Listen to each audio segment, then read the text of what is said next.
Okay, so we are live now. MOC, you can start. Yes, MOC, you can start, please.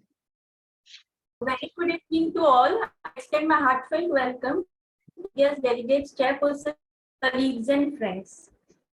Recently, we have witnessed the occasion of Guru Purnima. So let us this session, this very informative session, with Saraswati.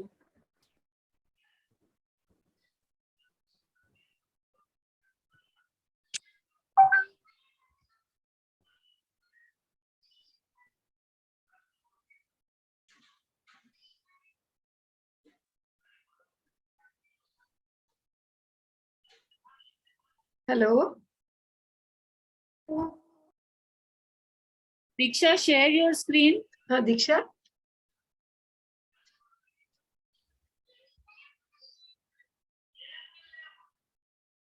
Diksha, can you listen to us? नहीं आ रहा.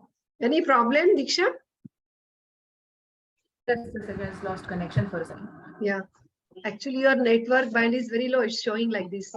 Yes.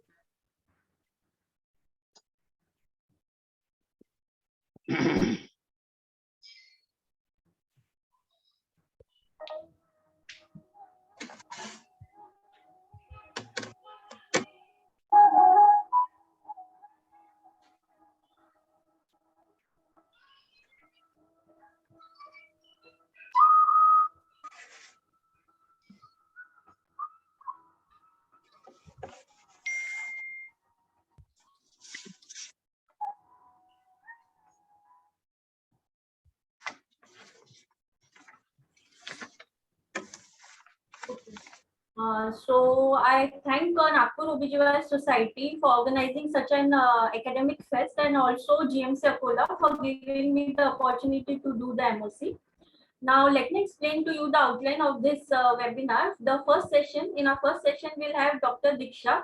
She'll be presenting case on anemia in pregnancy. And in our second session, we'll have an informative talk by Dr. Anu Udimudi ma'am on very recent updates on genetics of bad obstetric history and prenatal diagnosis.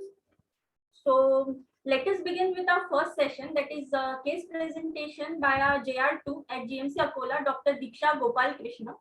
The examiners for this session will be Dr. Virendra Kumar sir.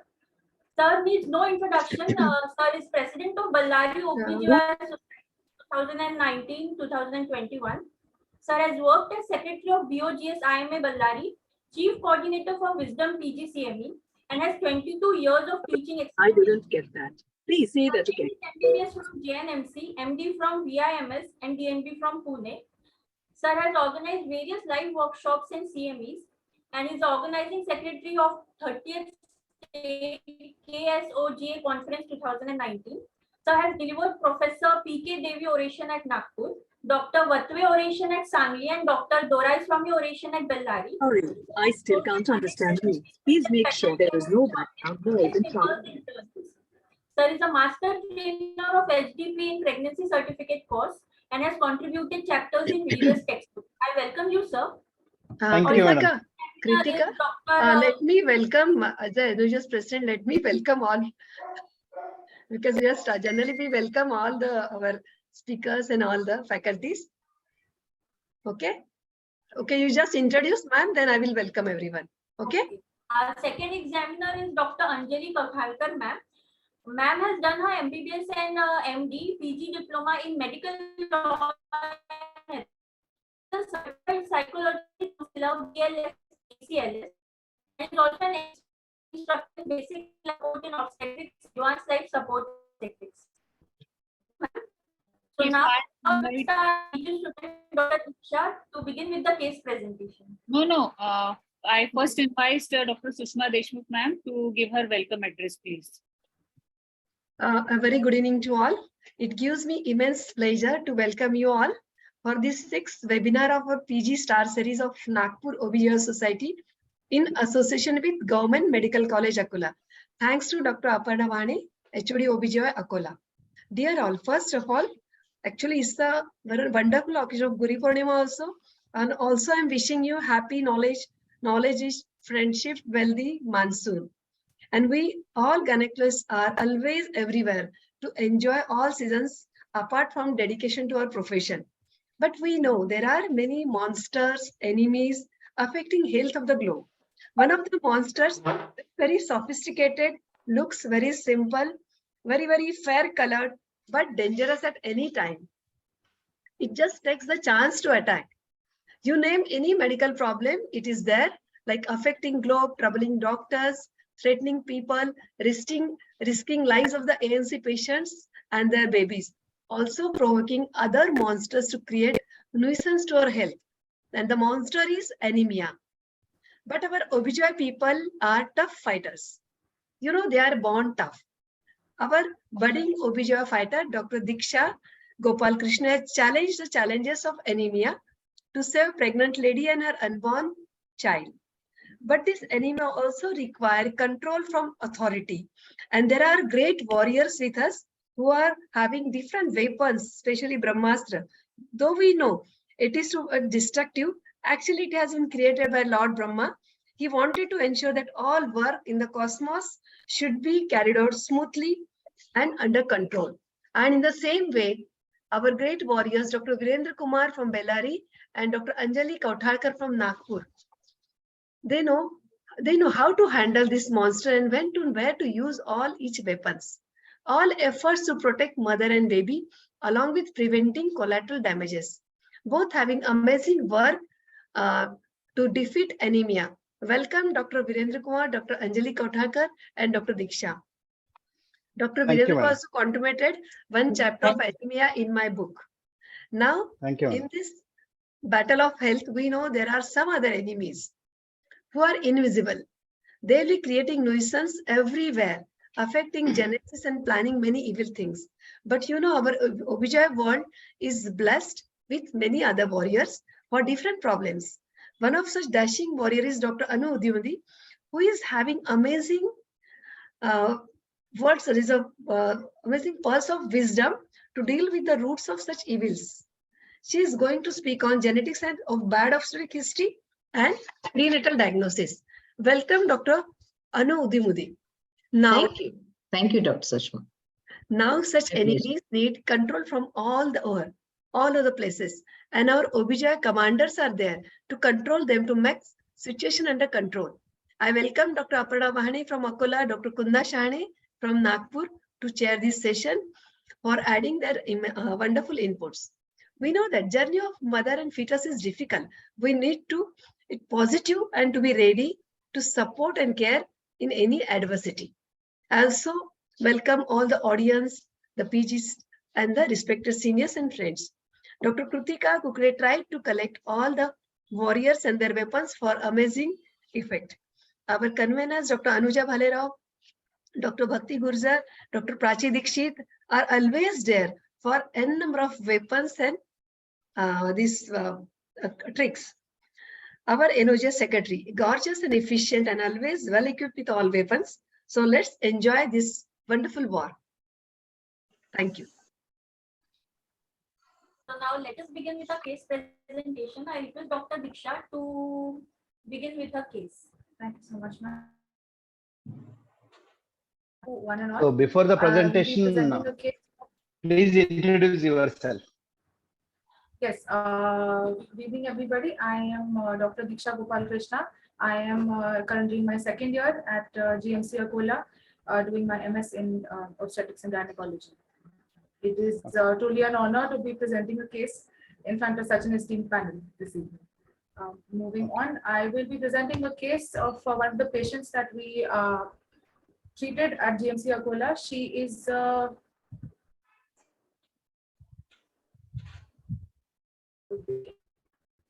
my patient Vishanti Sharma is a Hindu by religion, a 24-year-old woman, resident of Akola. She's been married since 3 years.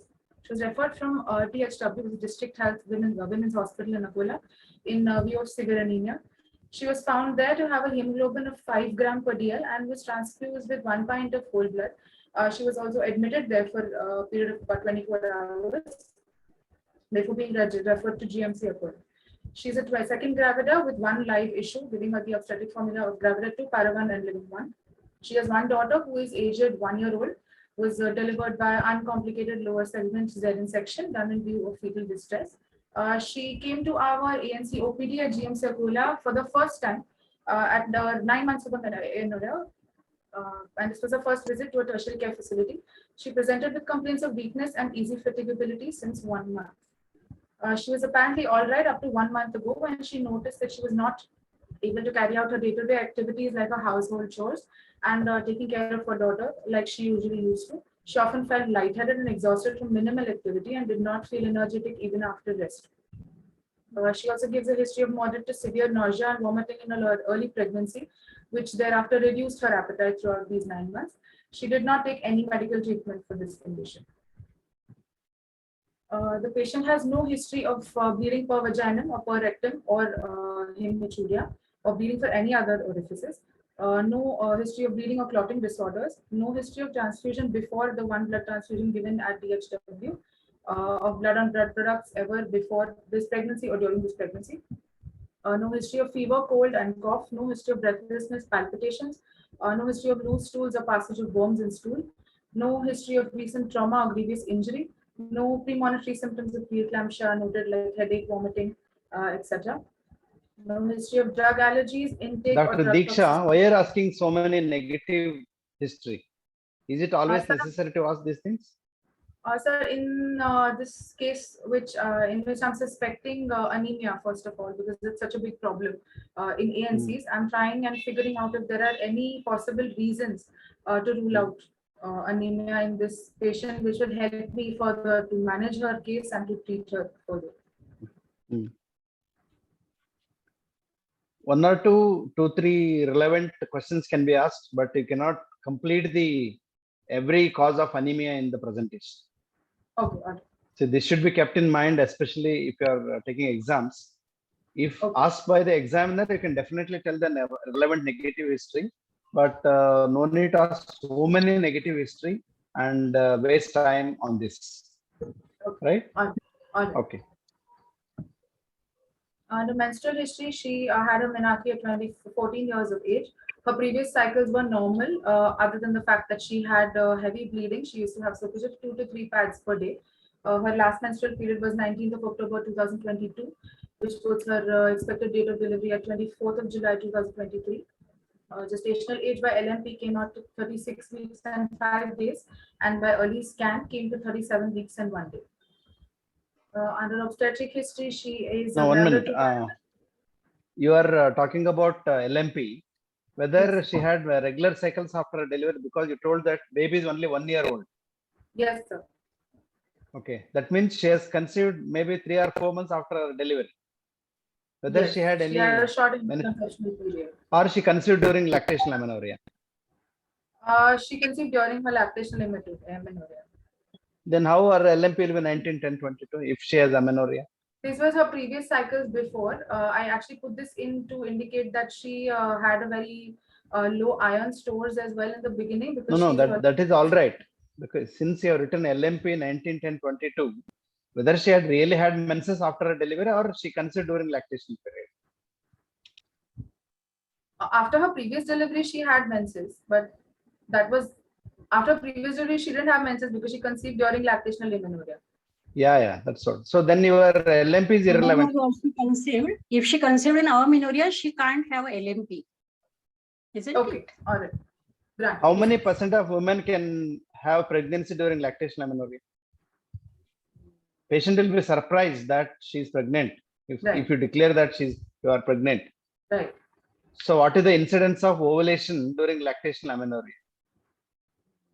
Don't have a number in mind.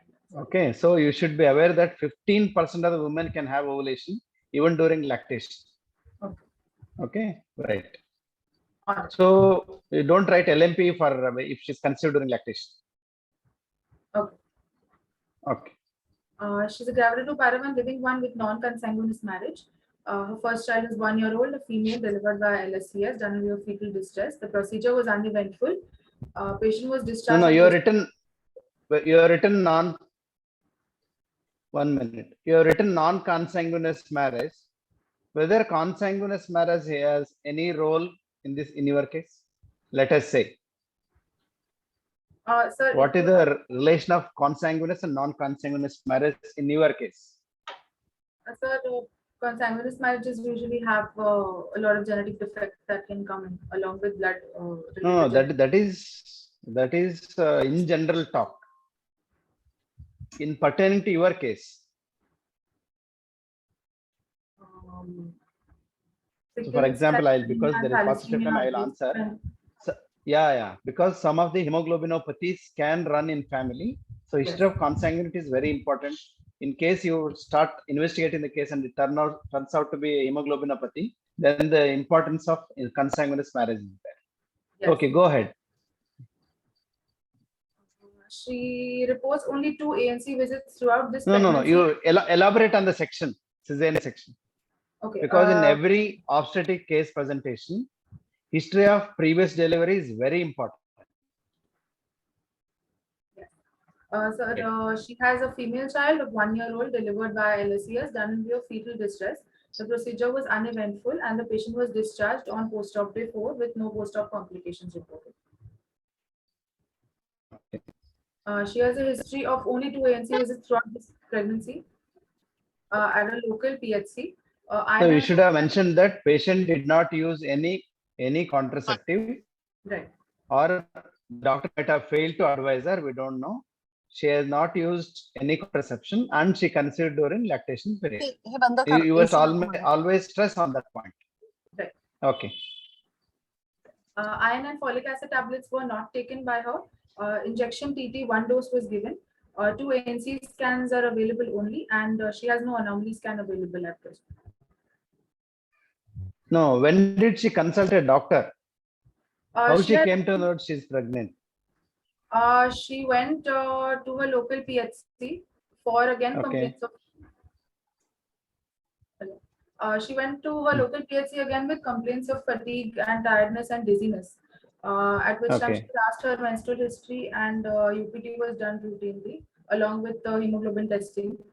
Her hemoglobin was at about 7.2 when it was investigated earlier.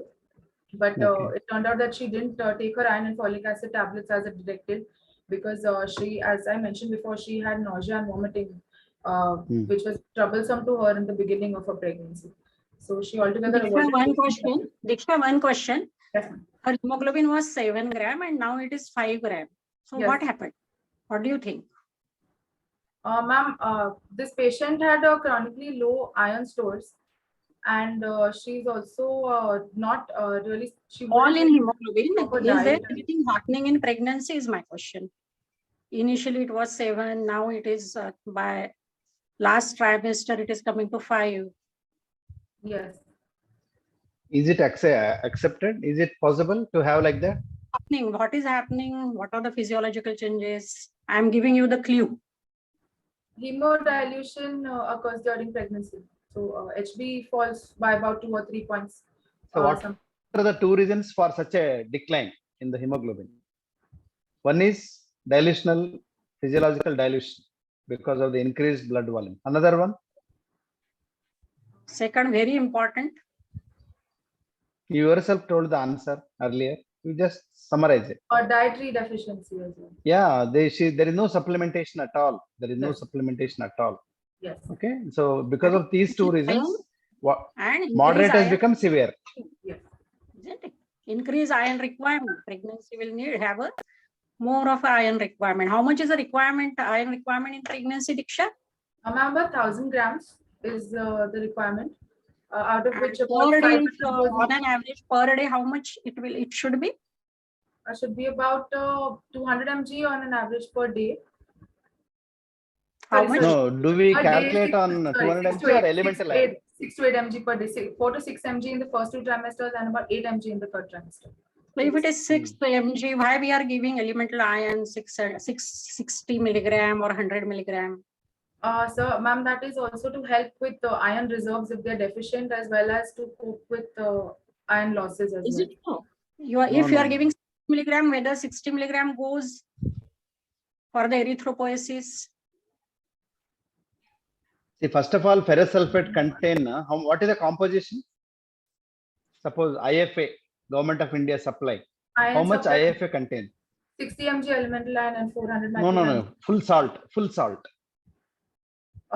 Ferrous sulfate and folic How acid. much it is? How much it is? You don't talk about elemental iron, talk about the total weight of the molecule. Is it 200 mg or 300 mg? 200 mg. Huh? 200 mg. Okay. Then 200 mg, how do you calculate the elemental iron? Is it different for ferrous sulfate? Is it different for ferrous fumarate? Is it different for ferric biglycinate? It's different for different salts. Okay. The form of the method of calculation. So which molecule has got highest elemental iron? Ferrous. Or which has got lowest? You can tell any of this. See, as a obstetrician, our bread and butter and the most commonest prescription is IFA, right?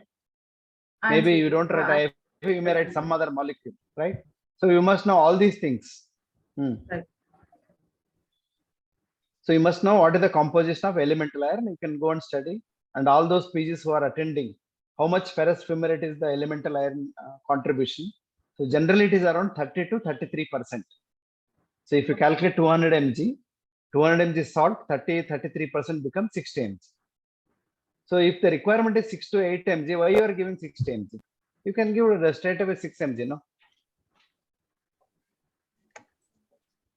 That's what Madam Anjali Madam asked you. Should we tell her answer, sir? Yes, yes. Whatever you How give. much is getting absorbed? Diksha, how much is getting absorbed? Whatever dietary, whatever tablet, whether everything is getting absorbed, iron? Not 100%. How much is absorbed? 25% is absorbed. No. It is only 10 to 15%. Only 10 to 15. So that is the reason. That's all. So nowadays, which program is currently being run by the government of India? Very important program to prevent such a sad scenario. 5 gram at term. It is absolutely a tragedy for us as a health service. So which program is being run at present? Diksha, National since program. 2018, any program for prevention of anemia all over India? Diksha, you are there? Anemia Mukt Bharat program. Anemia Mukta. So in Anemia Mukta, can you tell me how much is the prophylactic iron dose? The regular Prophylactic. Now listen to the question I'm asking you by in this Anemia Mukta Bharat. What is the dose for how many days you are supposed to give prophylactic iron? Prophylactic is when patient is not having anemia, isn't it? Yeah. So what is the recommendation in that? Actually, the tablets are prescribed over a period of 12 months, including 3 months of post-natal as well. So 9 months of remember, it is you start in 4th month and you give 180 days during pregnancy minimum, and you give 180 days postpartum minimum. So remember, it is very easy to remember that way. Minimum 180. It's not that you should be giving throughout pregnancy, but minimum should be 180 during pregnancy, and minimum days even postpartum is 180. That is the prophylactic with 60 milligram elemental iron and 500 microgram of folic acid. With the color of the tablet, whether you have seen that tablet. Red color is the color of the tablet. What is 6 into 6 into 6 strategy? Sorry? In continuation with Madam's question, Anemia Mukt Bharat, what is the 6 into 6 into 6 strategy of Anemia Mukt Bharat? I'm not aware, I'm sorry. Oh, you cannot tell like that. Anemia Mukt Bharat is a very highly ambitional program of Government of India. See the very Anemia Mukt Bharat. Next of obstetricians won't be facing 5 gram at term with that. Okay, Because so you go and all of you go and study what is 6 into 6 into 6 strategy of Anemia Mukt Bharat, because it can be asked as a long question in your paper. Not only about passing the exam, you must know what are the strategies which are being done by Government of India to tackle anemia, right? Okay. Can so I what is the add difference between Anemia Mukt Bharat for the students? One is, yes, you remember, deworming is included. It's not only Yes. the iron supplementation. Number 2, most important for all of us is deworming. So how do you do deworming, Diksha, in pregnancy?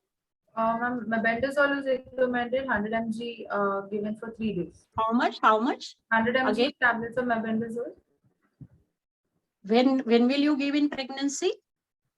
Preferably early pregnancy. Can you give in first trimester? No. Second Can you trimester. give it in? Second trimester. It is contraindicated in first trimester. You give in the second trimester, deworming, single tablet. Okay. Third, which is from Anemia Mukta, I want all of you to remember is there is a delayed cord clamping is included in that for us obstetricians, because we are there, we should know. So what is delayed cord clamping? When do you call it as delayed? Any idea?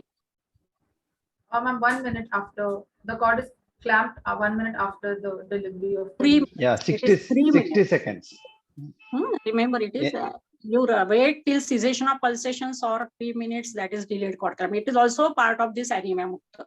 So go through that program. It is beautiful. Yes. Are treating Can you- patients, deworming, we tend to forget. That is why we should be knowing that. So what is the proceed. difference between prophylactic iron and therapeutic iron?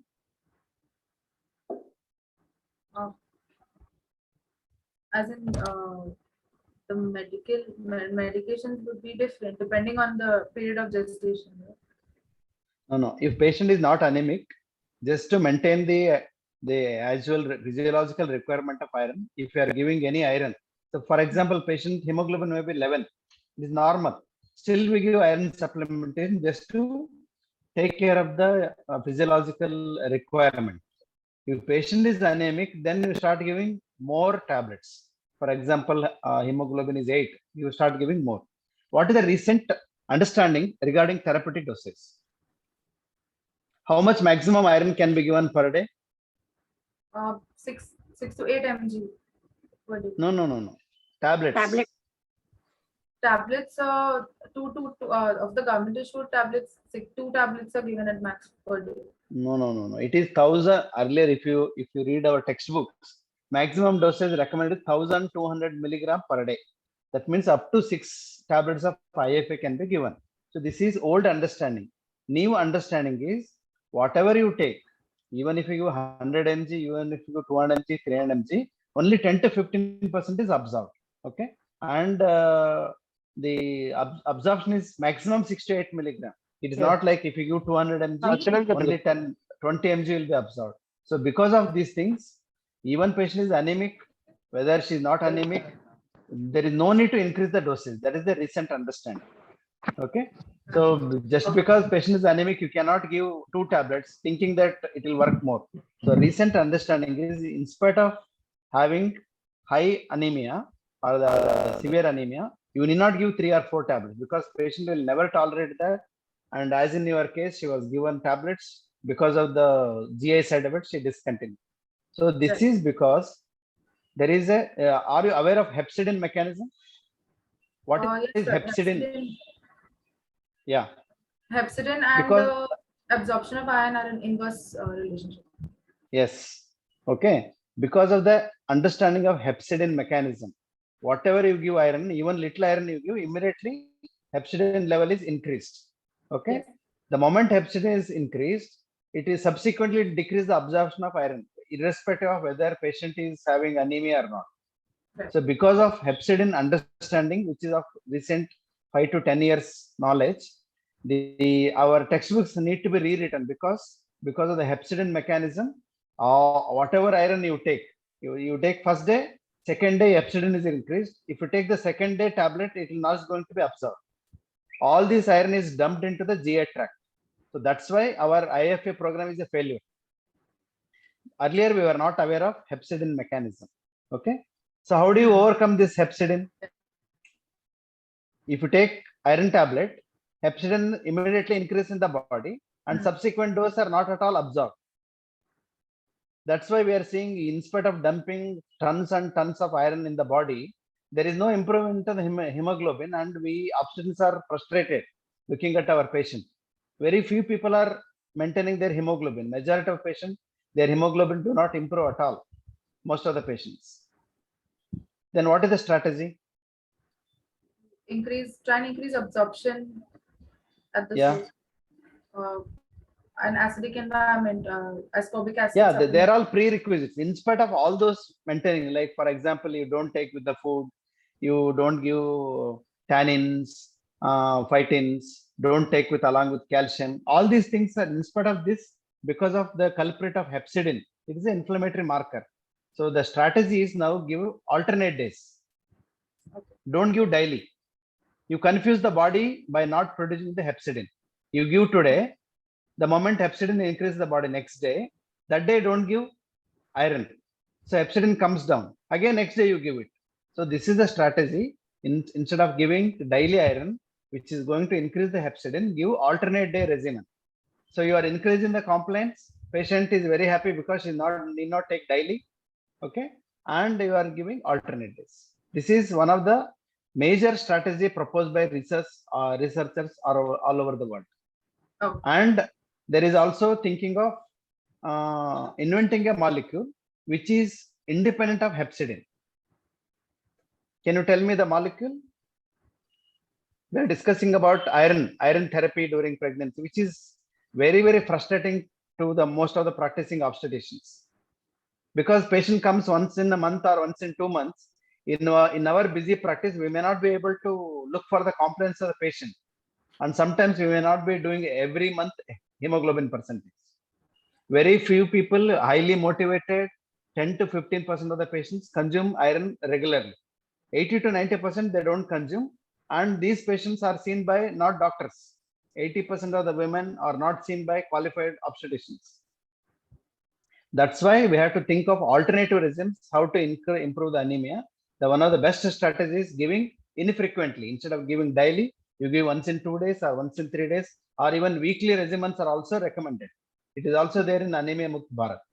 So all this revolves around the concept of hepcidin, or nowadays they are thinking of a newer molecule which is independent of hepcidin. Can you tell me that? What is that iron? See, being a postgraduate, you must be aware of what are the recent advances. What iron? Which iron? For example, can you tell me the molecules? What are the different molecules? Sir, under the Iron preparations. parental iron, No. Oral iron. oral iron can be ferrous sulfate, ferrous fumarate. Yeah.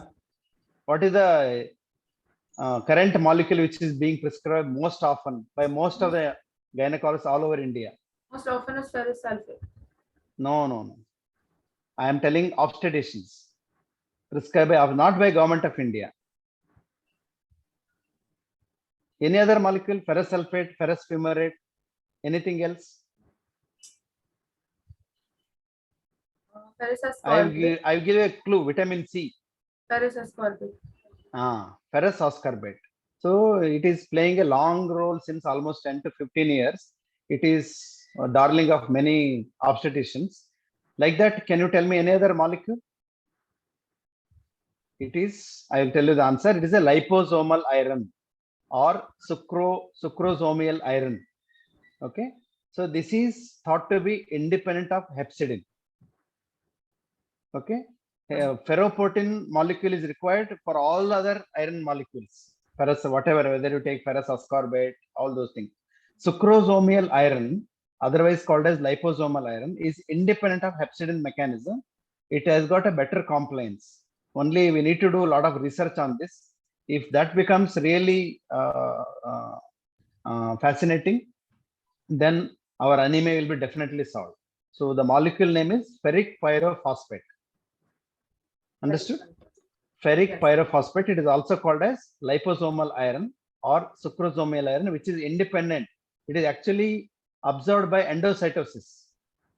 Unlike other your routine ferrous fumarate or ferrous. Okay. Continue. Madam, anything you want to add Just one regarding question. IFA therapy? We are concerned about anemia, or in other words, what is the effect of anemia on mother and what is the effect of anemia on baby?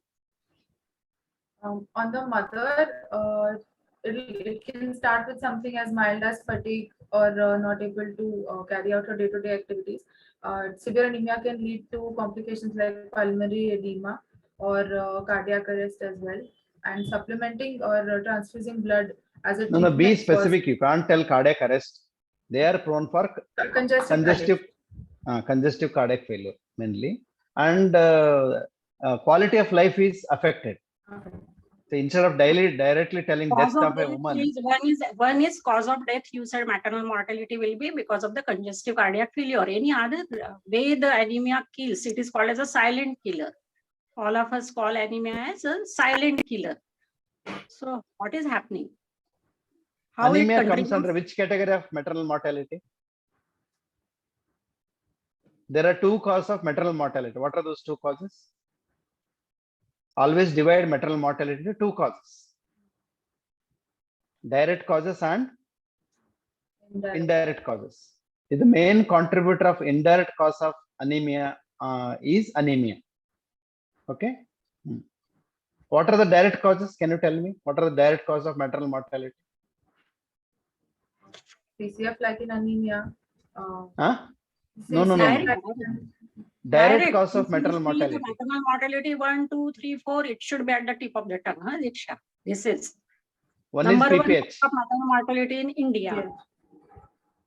postpartum hemorrhage. Number 2 is eclampsia or hypertensive disorders. Number 3 is sepsis. They are the direct causes. Anemia is one of the indirect causes. You answer madam's question. What is the effect of anemia on mother? You should divide it in pregnancy, labor, and postpartum. Like that, it will be easier for you to remember what are the various complications and how it increases the morbidity as well as mortality. Then come to the how it affects the baby on the fetus. For the mother, What is the effect of anemia on mother? You divide it always. Whenever that question is asked, always divide and try to remember that way. First half of pregnancy, second half of pregnancy, labor, postpartum. So that you don't miss out on anything. Just you can't say one has congestive cardiac failure. So many things are happening. What is the effect on baby? On the baby, specifically when it comes to iron deficiency anemia, the baby is usually supplemented with enough iron, as in there is no anemia seen in the baby in most cases. What is the reason? What is the reason, Diksha? Because iron is transported against the concentration gradient to the baby. What is double Bohr effect? Any idea? What is oxygen dissociation curve, in other words? What is happening to oxygen dissociation curve on maternal side of placental circulation and fetal side? That you should read. Okay, that is the basic cellular level, why the baby is not getting, why we are not getting fetal anemia. So, but what is the effect on baby? Apart from that, baby might not be anemic in most of the cases, 99%. The baby could have IUGR. Yeah, Yes. correct. Retardation. Yes. And one more. Not retardation, is a restriction. Nowadays, the word retardation is not used.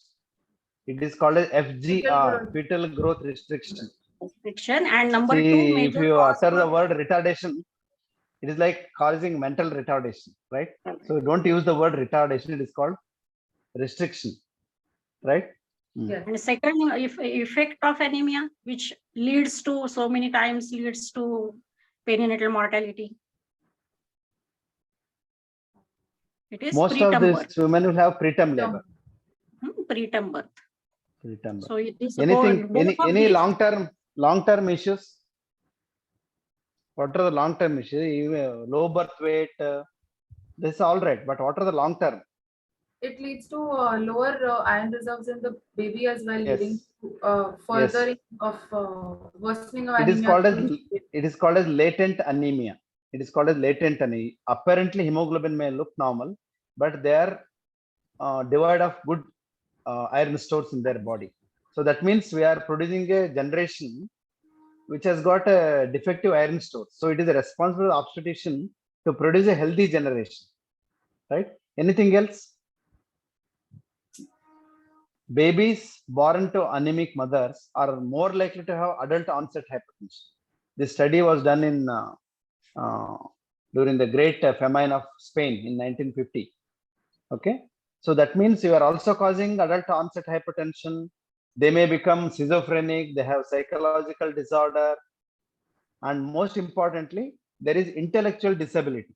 If there is, Cognitive defects are also there. yes, if mother is anemic by the time she reaches 30 weeks, it is called as iron dependent neurogenesis. Okay, iron dependent neurogenesis. So if at all you want to correct the anemia, always correct before 30 weeks, because after 30 weeks, neural development is enhanced in the presence of iron. If you don't give proper iron, or if you don't maintain the healthy hemoglobin, babies are going to have attention deficit disorder or neurocognitive delay in their development. So because of these reasons, always make it a point to treat the anemia before 30 weeks by whatever means, by good iron or changing the iron strategy or using the parental iron, whatever. It is your responsibility to see that by 30 weeks, her hemoglobin and her stores should be all right. Yeah, continue. The latest USG findings were such: the cardiac activity was normal. Placenta was found to be normal with no retroplacental clots or any abnormality. AFI was adequate. Fetal biometry is corresponding to gestational age, and estimated fetal weight was 2,700 grams.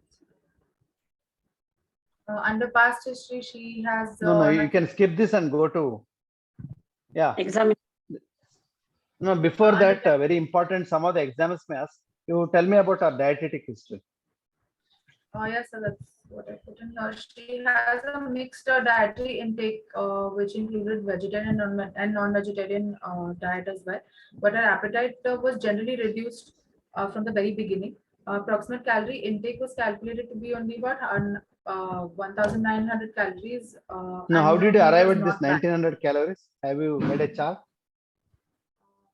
I don't No, have you it. wrote 1900. No, is it like really calculated or is it approximate? It was approximate. No, you heard sometimes if you get an anemia, sometimes they may ask whether you know how much each food type of calories, and ultimately you must write what is the cause of anemia, whether it is because of insufficient intake of proteins or insufficient intake of total calories. So how much she is supposed to take calories? A total of 2,500 calories is the demand for pregnancy. Okay. So otherwise, during pregnancy, you added the extra calculation. How much extra calories she must take during pregnancy, apart from non-pregnant status?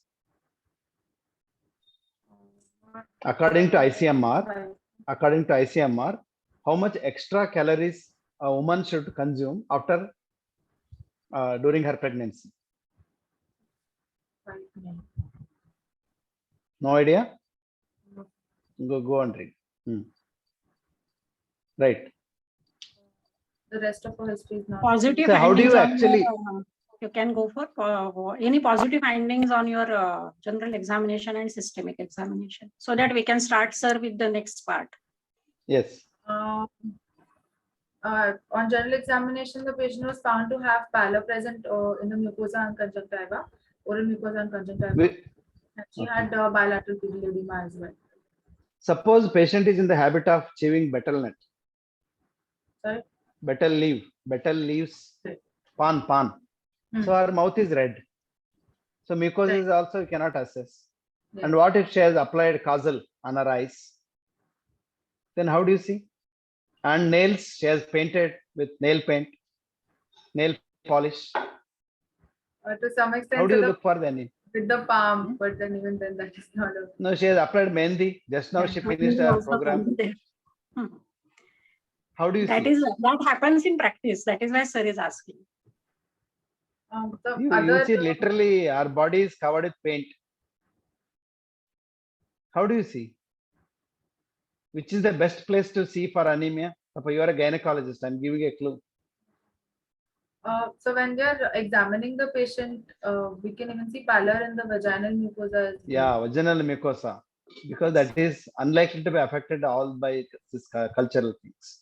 Okay, just you must be aware. Doesn't mean that you have to do perspeculum examination to see anemia, right? Okay.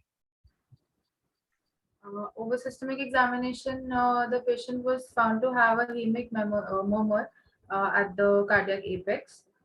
Okay. What on grade? that. What grade? What was the grade of the murmur?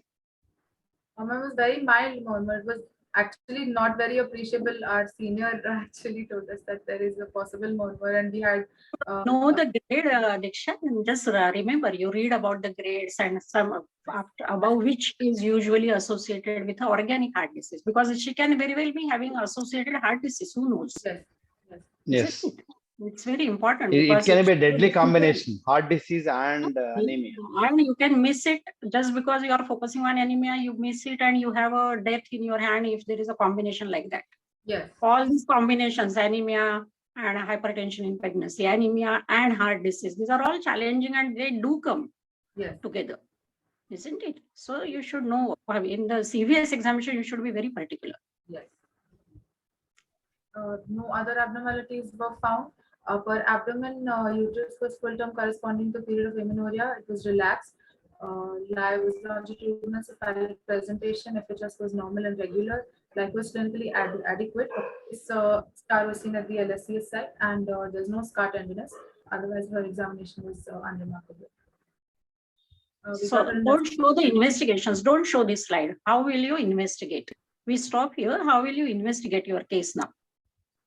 Ma'am, the routine battery of tests that we do for all ANCs, which includes complete blood You are count, having a 5-gram hemoglobin at term, isn't it?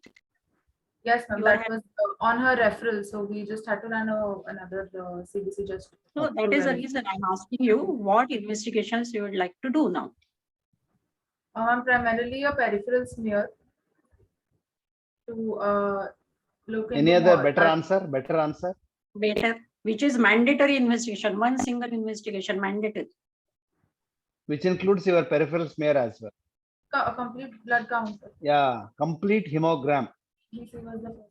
You have to tell the answer, complete hemogram, which also includes peripheral smear. Now you tell me how you can have a clue whether there is a hemoglobinopathy or whether it is an iron deficiency when you look at a hemogram.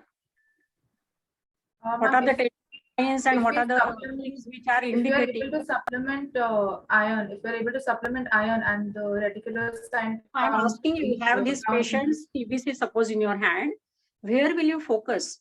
Because you are also worried whether she has a hemoglobinopathy. She can very well be a case or might be a case of sickle cell disease, who knows?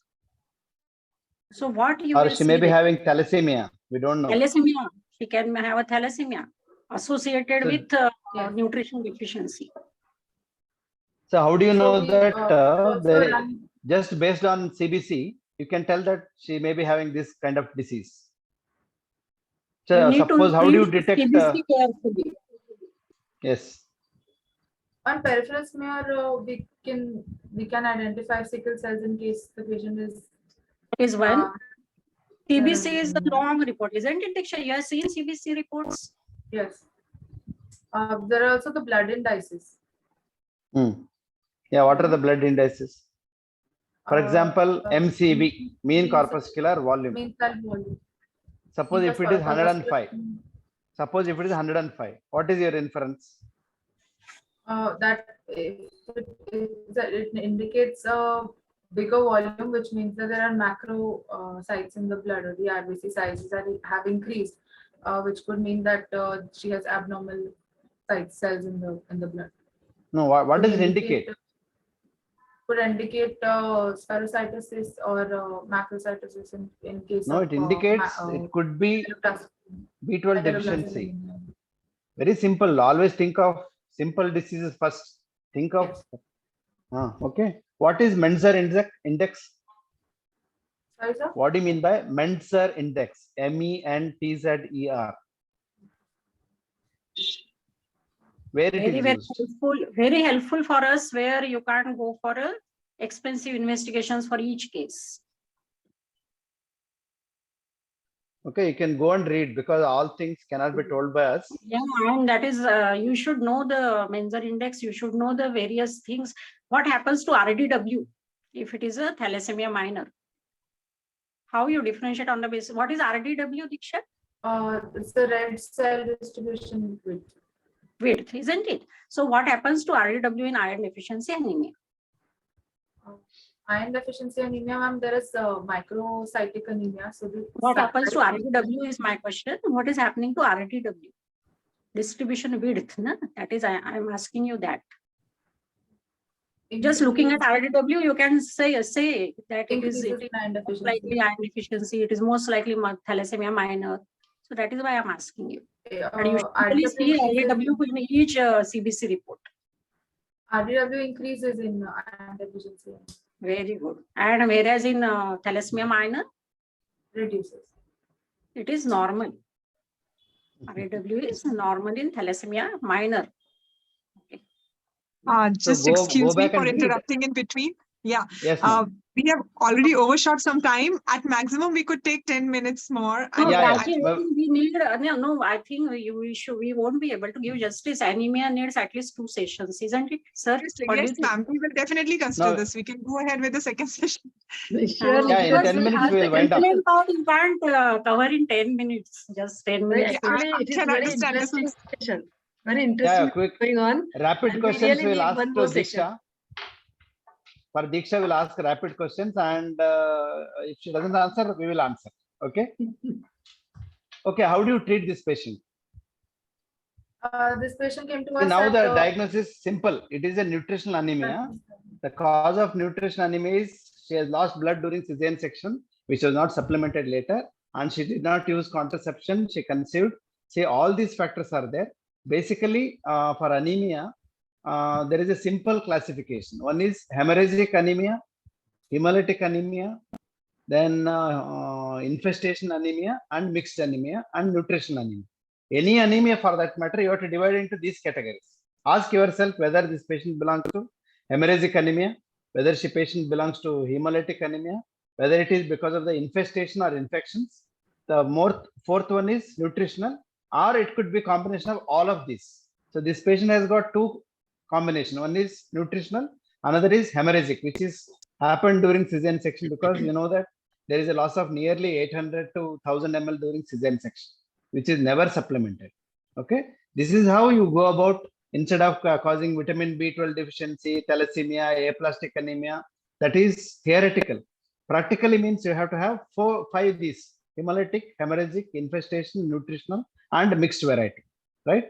Then, because patient is already come in a state where she is almost about to deliver, you cannot think of iron supplementation by oral route. You have to decrease the chance of cardiac failure by immediately improving the hemoglobin by giving blood transfusion, packed cell transfusion, right? What is trigger point?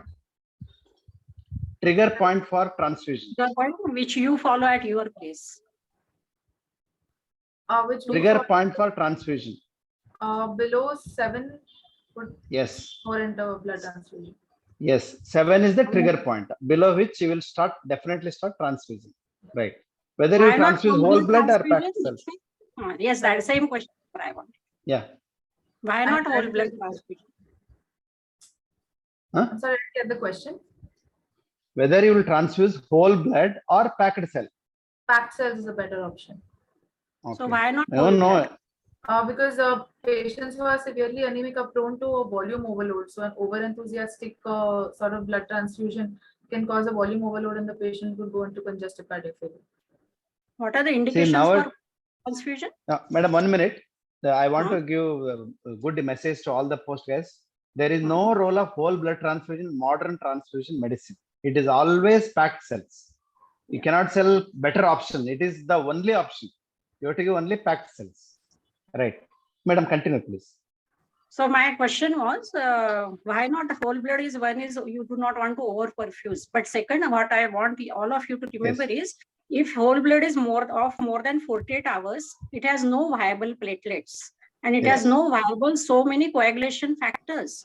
So it is a misconception. I'm giving whole blood. That means patient is receiving RBCs as well as platelets as well as coagulation factors is a wrong concept. Whenever we are infusing whole blood, that means you are giving only RBCs and unnecessary plasma, because it might lead to overload and failure. Okay. So what you need to understand is, better to give, even if patient is bleeding nowadays, even if it is previously we used to say acute blood loss, you can start with the whole blood. But remember that for that also FFP, platelet, And these packed cells giving separately is much smarter way rather than going for a whole blood. As sir said, there is no whole blood transfusion policy in modern obstetrics. This is the main reason that there are no viable platelets after 48 hours. Okay, if patient had come to you around 13 or 14 weeks, as you said, she had vomiting, how would you have treated her? You know that this patient is not compliant, coming from a rural area. She says, I cannot take the tablets. How you would have treated?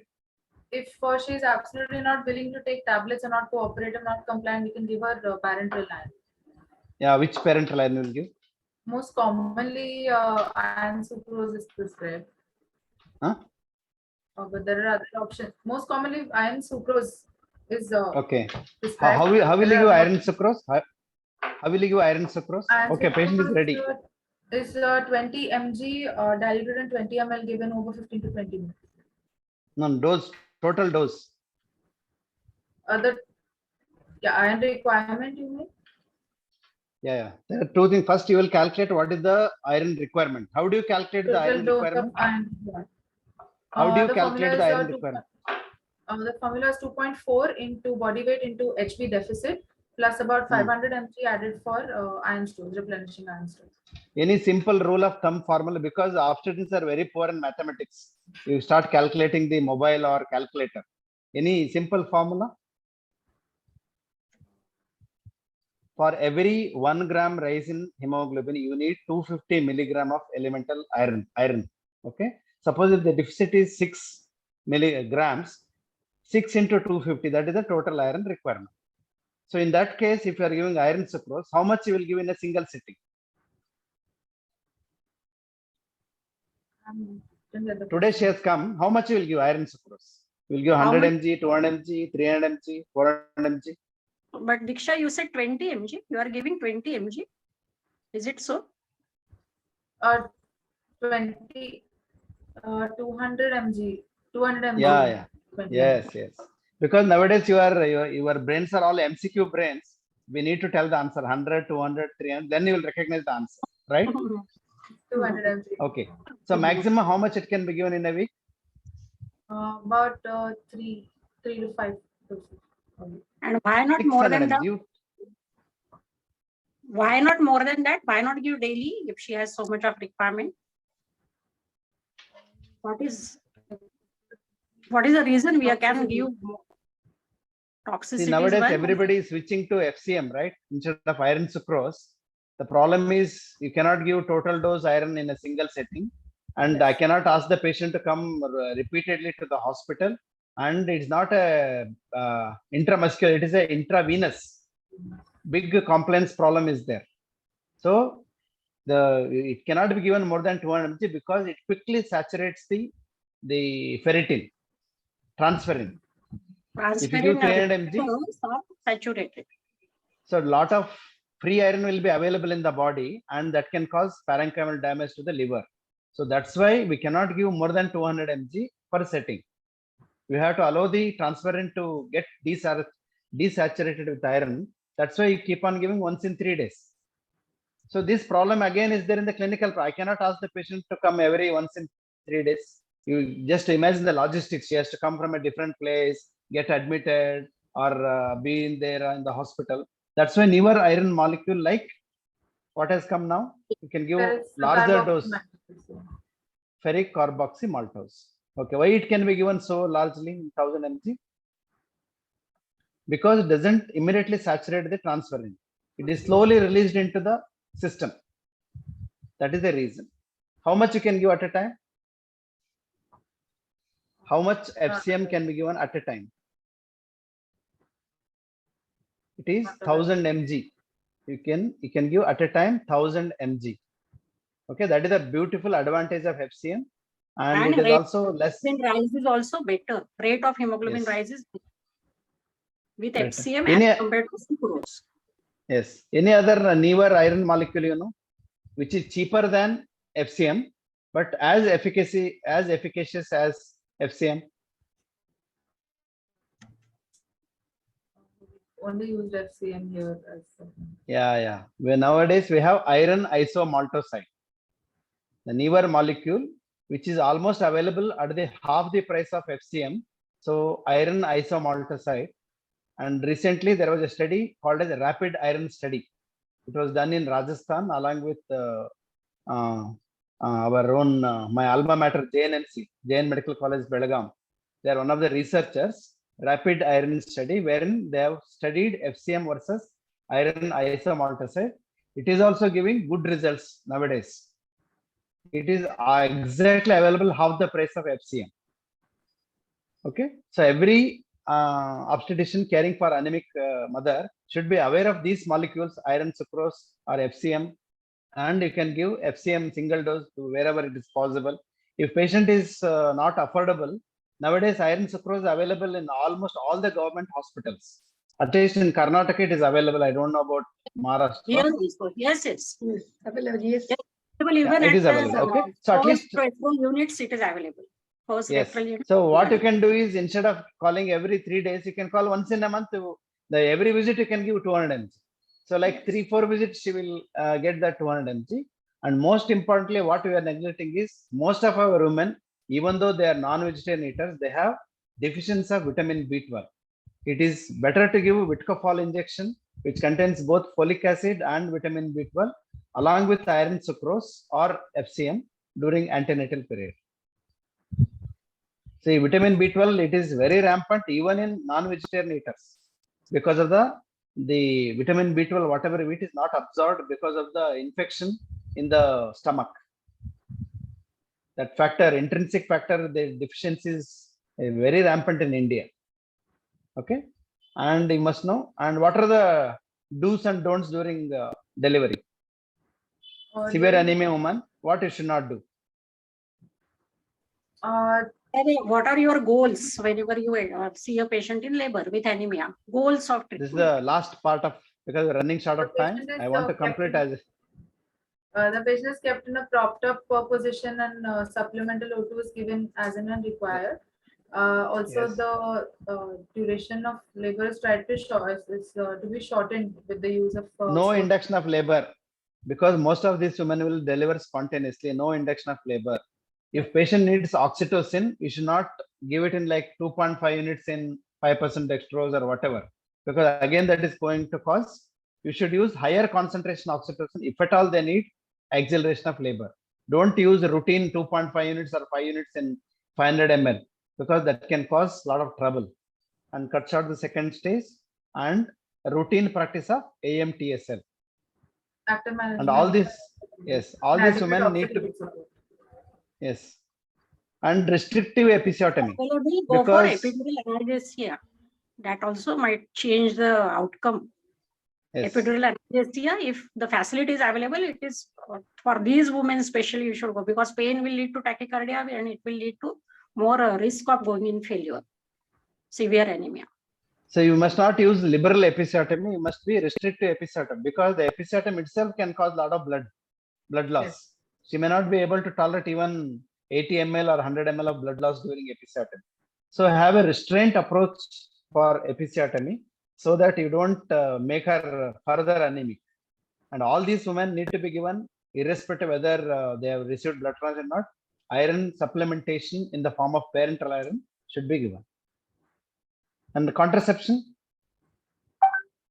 see, all you are working in medical colleges, all students, please advise them contraception, advise them, take a minute, because you are always running without looking at their social background. Just complete the case sheet, write the discharge summary, take a 5 or 10 minutes important break and advise them regarding contraception and the importance of iron supplementation. They will definitely not take iron tablets. At least all medical colleges should give some iron to them intravenously and then send them home. This is the only way you can ensure better health among the population. Okay, contraception, I've seen people, because you are always busy with writing case sheets, everything, because I am myself a teacher, I know what are the problems. They never think of the future generation or future of women health in India. Take break, and definitely you must treat anemia and contraception. Very important. Had this patient been properly advised during her first delivery, this would not have happened. Okay, junior residents have an important role in improving the women health in India. Okay. Yes. Thank you, Madam Sushma, Madam. Thank you very much for Right. inviting me to share some information. Thank you, So it Dr. was a Bhakti. wonderful discussion. Wonderful discussion. Both you did very well. Diksha, you also did very well. But Diksha, you need to read a sir lot. and ma'am, very nice message. It was very interesting discussion. Well done, Diksha, but you need to read a lot. Yes, sir. Okay. Yes, I wanted the examiners to give tip for the presenter. So I think sir has added a word that Yes. the basic of subject which has lot to imbibe. Hello, Prachi. Yeah. Hello. Yes, Dr. Hello, Sanjay, ma'am. please. Just I wanted to share that we should all remember the importance of screening echo. What I mean to say, see anemia patient, murmur. Ma'am, your voice is breaking. Is it only Yeah, to me? yeah. And we are unable to hear. Ma'am, your voice is breaking. On mute, ma'am. Till now it was working fine just now. Yes, It's yes. mute now. It's mute. It's mute now. Please unmute. Yes, I had done. Okay. Is it am I audible? Ma'am, I think there's some internet Yes, issue. some I think. problem in the Okay. Suddenly, I mean, just now. Thank you. But it was wonderful discussion. Very interesting. Thank you, Madam. Thank you. And thank you, examiners. Thank you, Dr. Diksha. It was an informative case presentation. Now we move forward to our second session. Our second session is a Pearls of Wisdom. It will be a informative talk by Dr. Anu Udimudi ma'am. And the topic is very recent and update and is very important topic. It is bad obstetric history and prenatal diagnosis. And the chairpersons will be Dr. Vahane ma'am and Dr. Kunda Shahane ma'am. So our speaker is Dr. Anu ma'am. Anuradha Udimudi ma'am is a PhD in human genetics and has 27 years of experience in medical genetics and has done her postdoctoral experience in USA labs from LabCorp and has received a Young Scientist Award at Environmental Mutagen Society USA.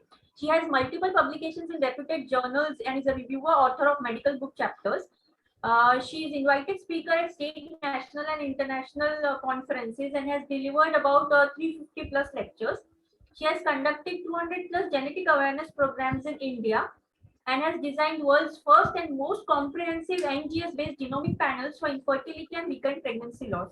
She has presented data at ACMG 2019, ISAR 2021 and ASRM 2021. She has published up to 8 papers on genomic fertility analysis between 2022 and 23.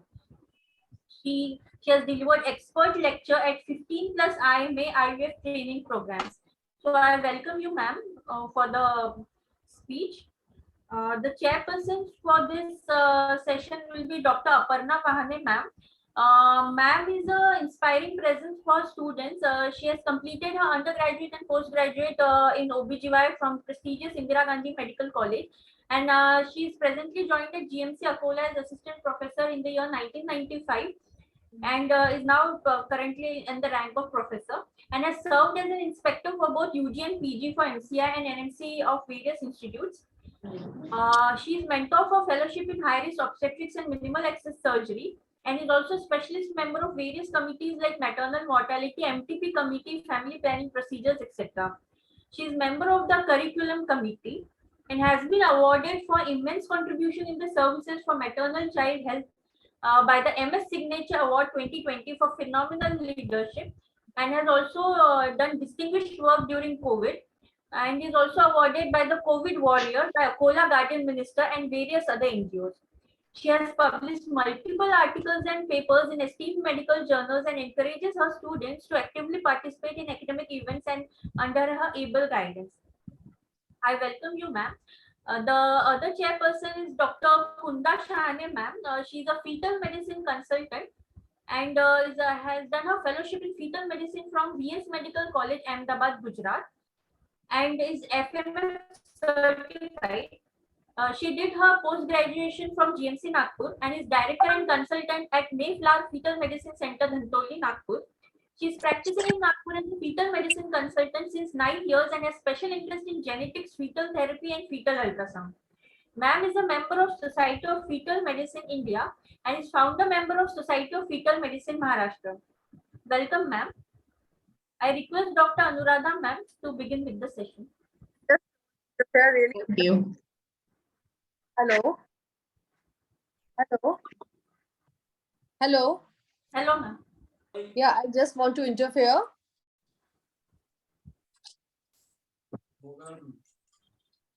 Yeah.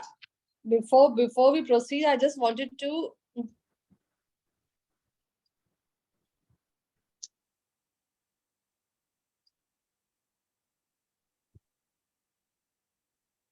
Yes, ma'am, we can I hear think you. chairperson can start. I you think can she's see not. able to get back. Yes. I wanted to thank our examiners today. Then mostly they leave the session. So I just want to say a really heartfelt thank to Anjali Virendra Kumar, who have given such a good insight into such a common and as कोणची फ्रँकी आलूची फ्रँकी आहे. am I audible? Pragati, we can move back. Your voice is breakable. Actually, everybody is waiting. Now is it okay? Yeah. I just wanted to thank Dr. Virendra Kumar and Dr. Anjali Bhandarkar because we couldn't Anjali Kothakar madam because we had short of time.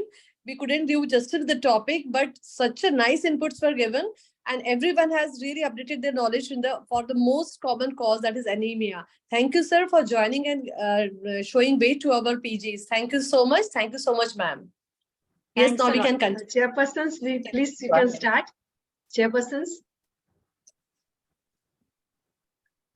Dr. Kunda, please start the session. Good evening, everybody. I am Dr. Kunda Shahane. I am consultant fetal medicine in Nagpur. And today, after a fantastic discussion of anemia in pregnancy, we will proceed forward for the complex genetic topic, that is genetics in bad obstetric history. And we are very eager to hear from Dr. Anuradha ma'am, who is specialist in genetics. So we'll start that. Hello, good evening, everyone. Thank you, Dr. Kunda, for introducing. Thank Dr. Sushma, Dr. Pragati, and also Dr. Prachi for inviting me. So I think I was given around 30 minutes, so I will try to put in the whole genetics in 30 minutes, although it's a difficult task to do. I will introduce the latest advances of genetics and genomics in obgyn practice. And I'll do that with the help of some case presentations. I hope that will be useful both for practitioners and also for PG students. But just before I get started, I just wanted to mention that it was a very interesting case presented by Dr. Diksha. And also there was an interesting discussion on hepcidin. Now, this hepcidin function is also regulated by genes, and there is a gene called HAMP gene, which inherits in autosomal recessive fashion. And this particular gene, if it has a homozygous mutation on it, it results in what's called hematochromatosis, which is a juvenile type of iron disorder. So I think Dr. Diksha, you could also look up that, so that, the hepcidin related genes could also be understood well for anemia related disorders. So let's go ahead with the lecture of what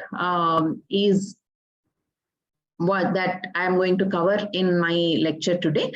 So since Dr. Prachi asked me to cover complete bad obstetric history, I think we'll go ahead and talk about recurrent pregnancy losses, fetal ultrasound abnormalities, history of a child with birth defects, so bad obstetric history, previous history, or children with autism and disability, mental retardation, neurodevelopmental disorders, or any kind of family history of genetic disorders, and consanguinity especially, and routine prenatal aneuploidy related screening also I will cover a little bit. So these are the sections that I will be looking at. Before we actually talk about the clinics This is a slide that I want PGs to look at and get introduced to what is it that we will be studying in a laboratory when we look at genetic abnormalities.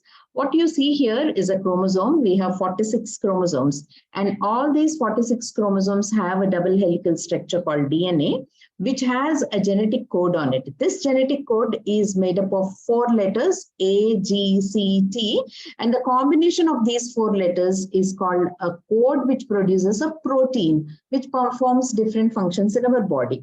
And if there is a defect on this code or at the level of the chromosome, the protein output will be defective. Either the protein will not be produced, or the protein will be produced in higher quantities or lower quantities, which will then disrupt the metabolism, and it results in a genetic disorder. So we can study genetic disorders at the level of protein. We call it as biochemical genetics. You could study your genetic disorder at the level of genetic code by looking at the DNA.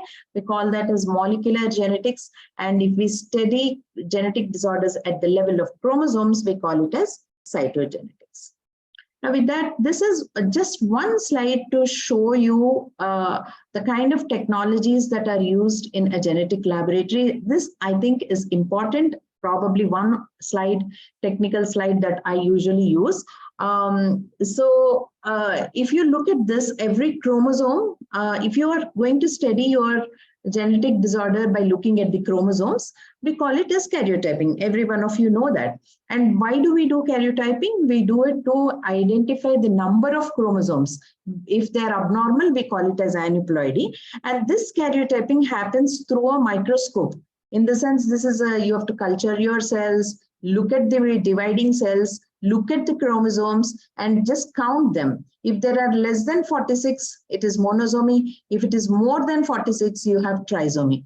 And sometimes through the microscope, you will also be able to visualize structural abnormalities, which are like, balanced translocations, for example, or big deletions and duplications, which are as big as 5 to 10 MB. So very big deletions and duplications that you can actually see through your eye, through a microscope, is something that you can identify through karyotyping.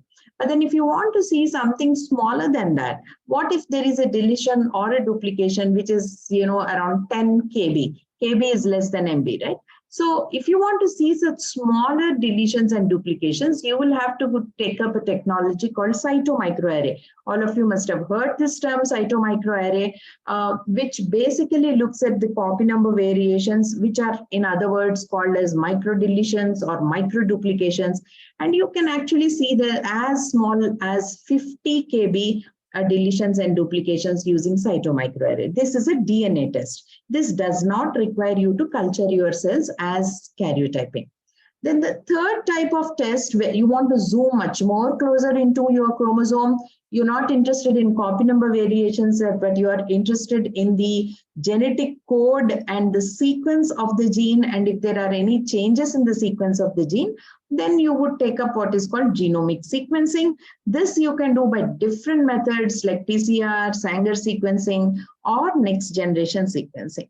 Next generation sequencing is generally done when you are looking at multiple number of genes and not a single gene, and you want to, something like a whole exome sequencing or a whole genome sequencing, or panels of genes that are created where multiple hundreds of genes can be studied. All this is now possible using next generation sequencing technology.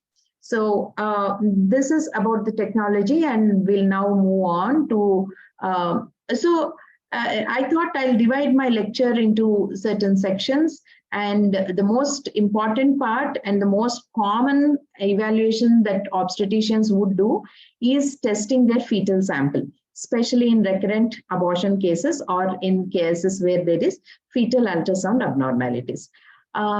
So this slide tells you that the first tier test that you should be looking at is cytomicroarray on a fetal tissue. This is the first tier test that you can, I have listed many societies here, ACMG, ESHG, CMG, AMP, etc. All these societies recommend that the first tier test should be cytomicroarray on a fetal sample.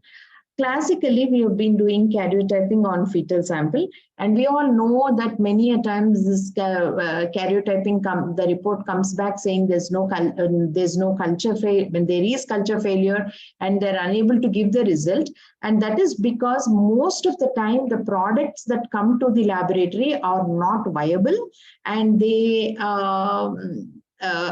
also come with a good amount of contamination, and therefore the best test that has come up, which replaced karyotyping of fetal samples totally, is cytomicroarray. Cytomicroarray is a DNA test, so you really don't need viable cells, and second, you really don't care about the contamination because you are separating your DNA. So this is what I just talked about. This slide shows you that, if you take up karyotyping, 80 to 90% of cases, there is no growth and it fails in the culture. That's the major limitation. And here you can see in this chart that compared to karyotyping, the number of abnormalities, just look at the last bar, the number of abnormalities that you can pick up through a cytomicroarray is much more than what you can pick up through karyotyping. Obviously, because karyotyping can only look at 10 to 10 MB size of changes, whereas cytomicroarray can give you up to 50 kb, and therefore the diagnostic yield for cytomicroarray will be much higher. And as clinicians, as PG is, you must know how the report should look like. And my general presentations and my intention of presenting to PGs is so that they are able to appreciate reports from laboratories. And the genetics should not be a foreign subject to physicians. They should be able to look at the report, feel comfortable in interpreting the report and in counseling their patients. And this is how your cytomicroarray results would look like. These are different chromosomes that we have put up from different cases where the fetal sample was tested. In first case, you can see that there is a blue bar against the chromosome. The complete blue bar against the full chromosome means that the complete chromosome has been duplicated. When there is a blue color, it means duplication. When there is a red color that is present parallel to the complete chromosome, it means that it is monosomy. That means one of the chromosome is missing. So here the chromosome 18 is completely duplicated, so it's called Edward syndrome. Here it's a completely deleted 1X chromosome, so therefore Turner syndrome, which is 45X. And in this case, you see that the complete trisomy of chromosome 9. Here you see that there is a microduplication. That means the blue sign that you have here indicates that only a very small part of this chromosome has been duplicated, and it results in a syndrome called Potocki-Lopsky syndrome. So similarly here, a very small part of the chromosome is deleted, resulting in Williams-Buren syndrome. So the cytomicroarray will not only tell you about the number of chromosomes, which any karyotype would give you. In addition, it will give you the diagnosis of several microdeletions and duplications that are possibly responsible for recurrent pregnancy losses or fetal abnormalities. So therefore, the takeaway message is do cytomicroarray on all your products of conception. So I'll just give you some case examples here. A 27-year-old female, second pregnancy loss, spontaneous at 13.5 weeks, non-consanguineous marriage, no family history. Cytomicroarray on products of conception showed pathogenic 2.5 MB deletion on chromosome number 4. Now, when there is a deletion, what happens? How do we interpret the result? Is that how many number of genes are deleted? Here we have, there is a deletion of around 10 OMIM genes. OMIM means Online Mendelian Inheritance of Man. This is a database that is available. Any one of you can check these databases and you will see that what happens if the gene is deleted. So the genotype-phenotype correlation is provided in that database. So in that database, based on that database, around 10 OMIM genes are deleted, and most of these microdeletions are due to cause early embryonic development defect, and they're sporadic and not inherited. Now, whenever we give information that it is a sporadic event, that means the recurrence risk is low, and therefore the families can be counseled that there is no risk for future pregnancies. And if there is any risk for future pregnancies, parental karyotyping can be offered. So here is one case of such nature, where there is a spontaneous pregnancy loss at 14 weeks. And we did cytomicroarray and found that there is a deletion on chromosome number 5, and there's a loss of 49 genes. And this is a pathogenic copy number variation, and it results in a syndrome called Cry-Do-Chat syndrome. Now, this, every one of you know, this is a textbook syndrome which talks about microcephaly, developmental delay, and pregnancy loss. But the issue here, the point to be understood is that 10% of these syndromes are due to balanced translocations in parents. So we have conducted parental karyotyping, and we identified that there is a balanced translocation in father. So because of the balanced translocation in father, there was a deletion in the fetus. And I will show you some slides how this can happen. And because the father has a balanced translocation, he would not be showing any symptoms of an abnormality, because it's just an exchange of material between one chromosome to the other. But when during the gametogenesis, there are errors that can happen, and therefore it could result in a deletion. Whenever there is a translocation in parents, we know that the risk for another abnormal pregnancy or pregnancy loss could be more than 15%. And therefore, in such cases, prenatal diagnosis would be mandatory. This is a case of fetal abnormalities on ultrasound. We have around 24-year-old primey, 20 weeks gestation, and we have unilateral ventriculomegaly as the indication. And cytomicroarray revealed a small deletion on 17th chromosome. And what you see here, the syndrome is called Potocki-Lobsky syndrome. This syndrome is associated with neurodevelopmental problems and congenital heart defects. Now, with when this happened, they have, we have tested the products of conception, but we do know that this particular syndrome is an autosomal dominant disorder, and it does not have any recurrence risk. It's a sporadic event. And therefore, we have assured patients that there will not be any risk, elevated risk for future pregnancies.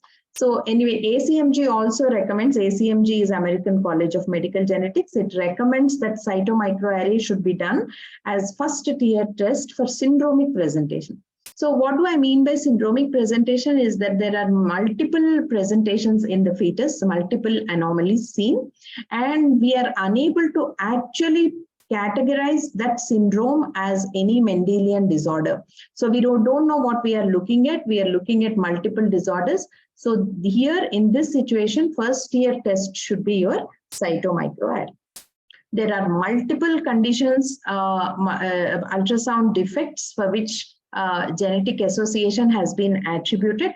I cannot list more than this. That can actually go into pages. There are hundreds of microdeletion syndromes that are associated, but these are the most common ultrasound defects like absent nasal bone, echogenic bowel. Again, some of them are soft markers, some of them are very strong markers, and sometimes there can be multiple markers that can be seen. So this needs to be worked out, and there has to be a teamwork between the genetic laboratory and the consultant, so that the first tier test should be ordered as cytomicroarray or not can be decided. Most of the time it is the cytomicroarray that we look at.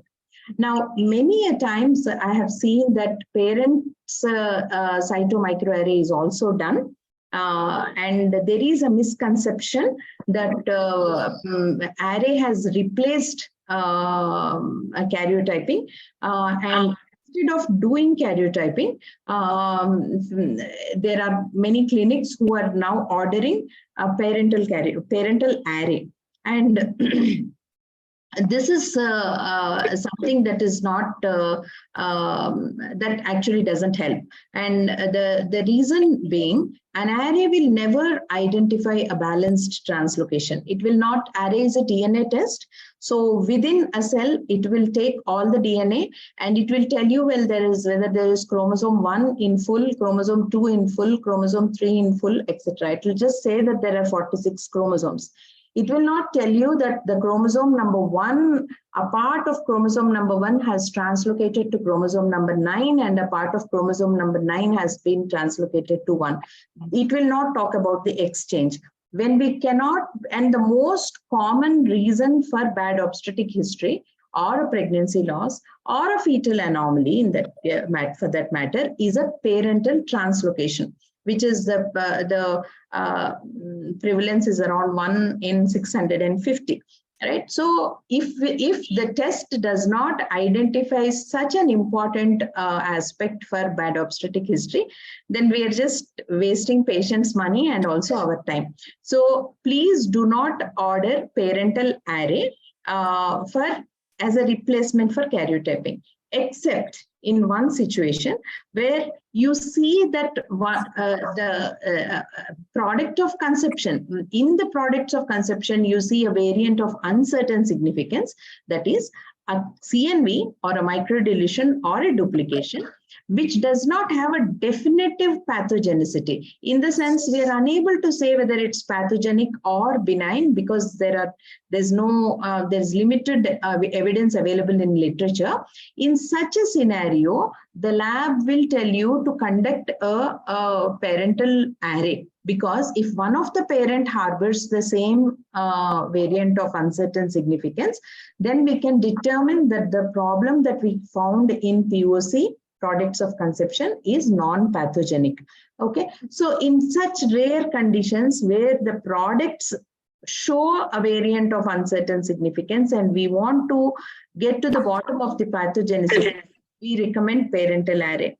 Otherwise, what you need to do is to, if the product is not available, do a parental karyotyping, or if the product shows a terminal deletion or duplication, then please do a parental karyotype after the POC test. And many a times after we do products of conception array, we get normal report. And what does that mean? Does that mean that there is no genetic problem in the fetus? Maybe not. It just means that there is no chromosomal etiology, in the sense there is no aneuploidy or there are no microdeletions or duplications associated with pregnancy loss or fetal abnormalities. In that case, we will have to work on further testing. Follow-up tests are required. More workup will be required to understand. And in those cases, you could actually store the DNA, and this can be stored for more than 2 years in laboratories. So that, and sometimes even when patients just lose their pregnancy and they're in distress and they don't want to get tested immediately, please advise your patients to at least store the product, a DNA of the product, so that the index case is not lost. If we have the information on the index case, we can do much more good for the families compared to when we lose that index case DNA. So it's important to store the DNA of the product or of the baby who is affected, or of the neonate. So this is one point that we need to look at. Sometimes I will not go into these details because I think I have like around half an hour.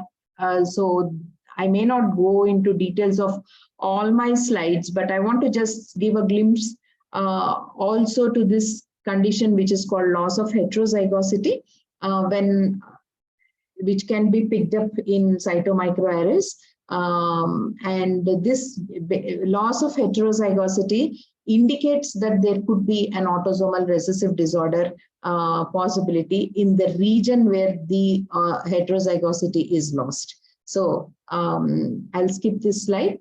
And then once the fetal DNA or the fetal sample is tested, the next will be testing on the parents. As I have already elaborated, this slide shows that parental balance translocations are the most common cause for recurrent pregnancy losses, and that needs to be evaluated wherever the product is not available and ARES cannot identify your translocations.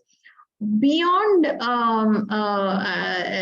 the chromosomal reasons, recurrent pregnancy losses can also be because of certain other genetic problems, which can be due to changes in thrombophilia genes, changes in immunology genes, and inflammatory apoptosis related DNA repair system, aneuploidy causing genes. There are certain genes which function on the spindle fibers of the chromosomes, and if those are defective, then the chances for aneuploidy increases much more. And there can be genes which are associated with preeclampsia, gestational diabetes, IHC, etc., which are all also part of the pregnancy loss panel.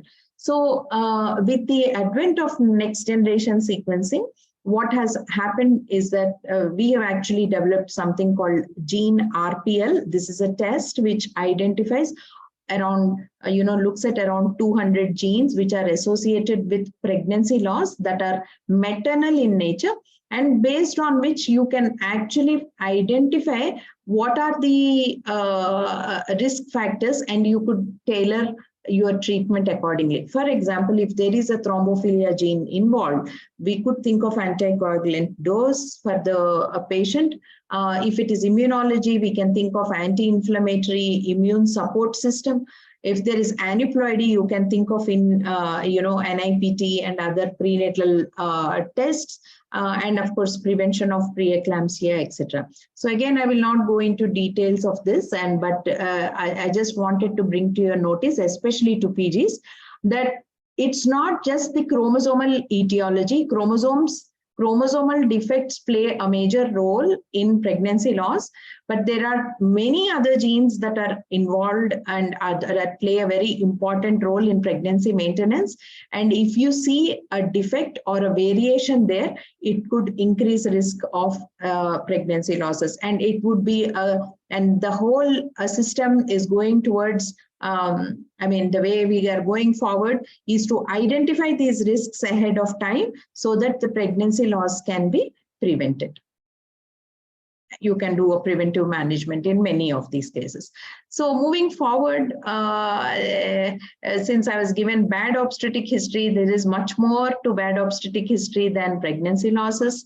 So I will cover some fetal defects, family history, consanguinity, etc. in this section. So this is again a very textbook kind of slide. You all know that if the chromosomal and copy number variations are normal, then we are looking at Mendelian or single gene disorders. Mendelian disorders or single gene disorders we inherit in mainly 3 different ways, although there are many other ways which I am not going to talk about here, but they could be autosomal dominant, they can be autosomal recessive and X-linked. And autosomal dominant is out of 2, the pair of genes that we have. If one of them has a mutation, the phenotype will be affected, the person will be affected. In an autosomal recessive condition, you need both the genes, both the copies to have the mutation. You need a double dose of mutation for a recessive disorder to express. In an X-linked recessive condition, you need, because it is recessive, women have 2 X chromosomes, and if they have mutation on 1 chromosome, they will not express it. But in males, if that X chromosome goes to the male child, because he will not have a counter X from the father, the male will be affected with the mutation. So this is X-linked recessive. So broadly, these are some of the inheritance patterns that we see.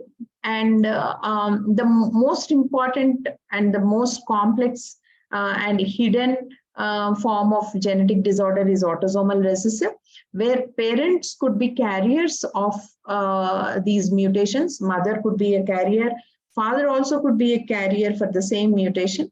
And when these two mutations come together, then the baby will have a recessive disorder. This is very common in consanguineous marriages.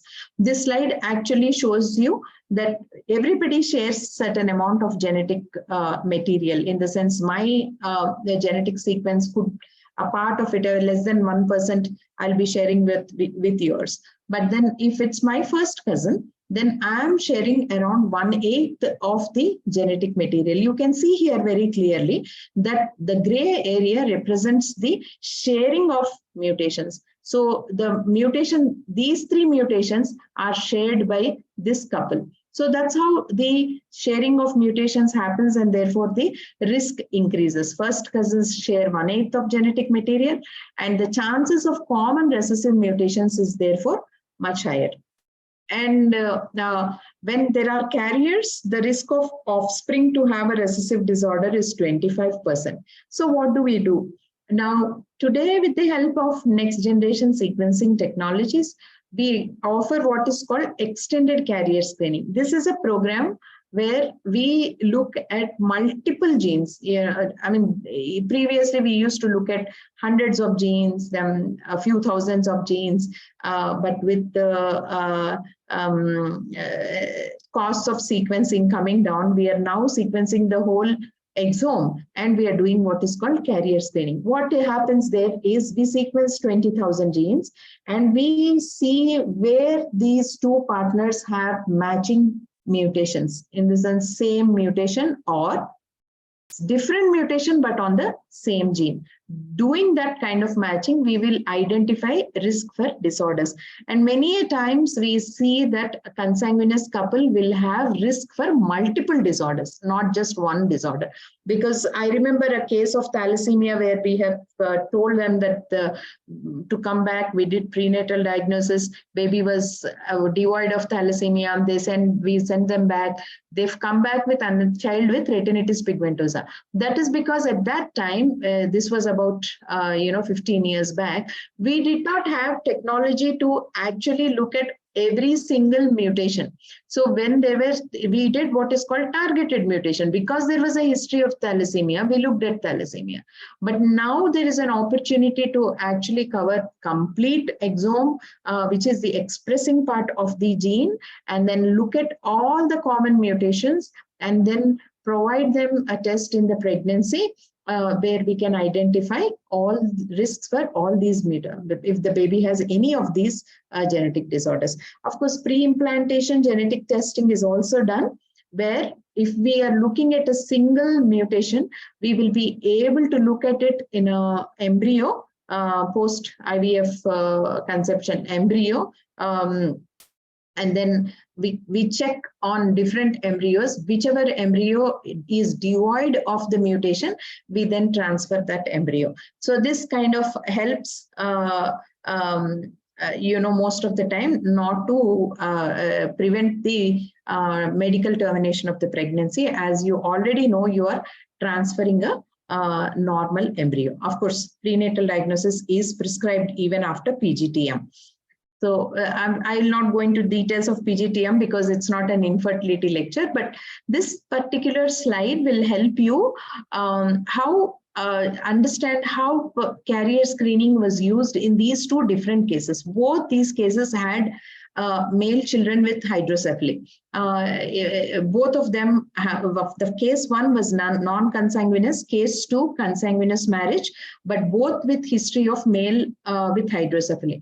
In case one, we see that the female, we've done carrier screening. When we do carrier screening, we not only identify the autosomal recessive disorders, but we also look at X-linked disorders which can come through a female carrier mother. So here we found that the female is a carrier of X-linked hydrocephaly, and it is a 50% risk for male offspring, and we ruled out in 8/16th week by amniocentesis.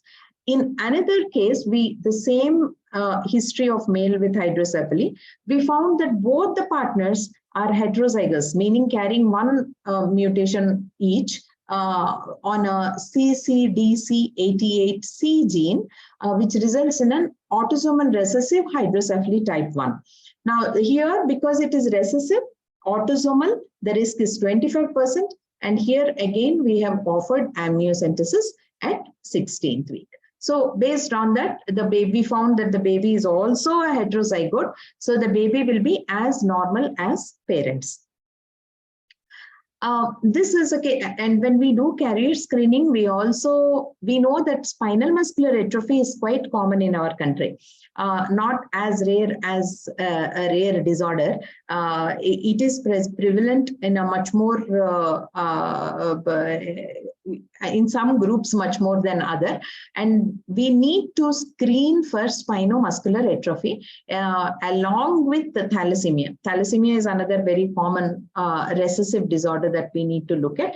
And not all disorders need to be screened, needs something like a NGS technology. For example, spinal muscular atrophy, you can just do a test with a simple PCR, which is much more economical, and you can offer the test to the patients, to the carrier patients, and also to the fetus.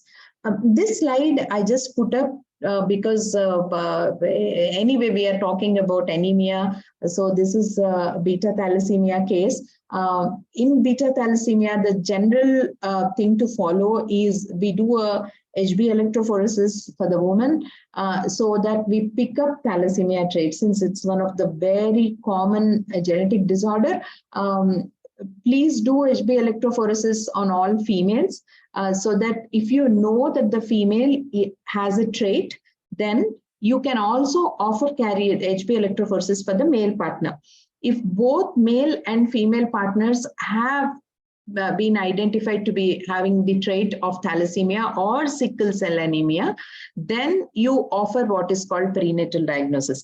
It's better that both the parents could also get what is called full gene sequencing of beta globin. Beta globin gene is the gene that is responsible for beta thalassemia. So if you sequence beta globin gene, it's a very small gene, so it does not require next generation sequencing.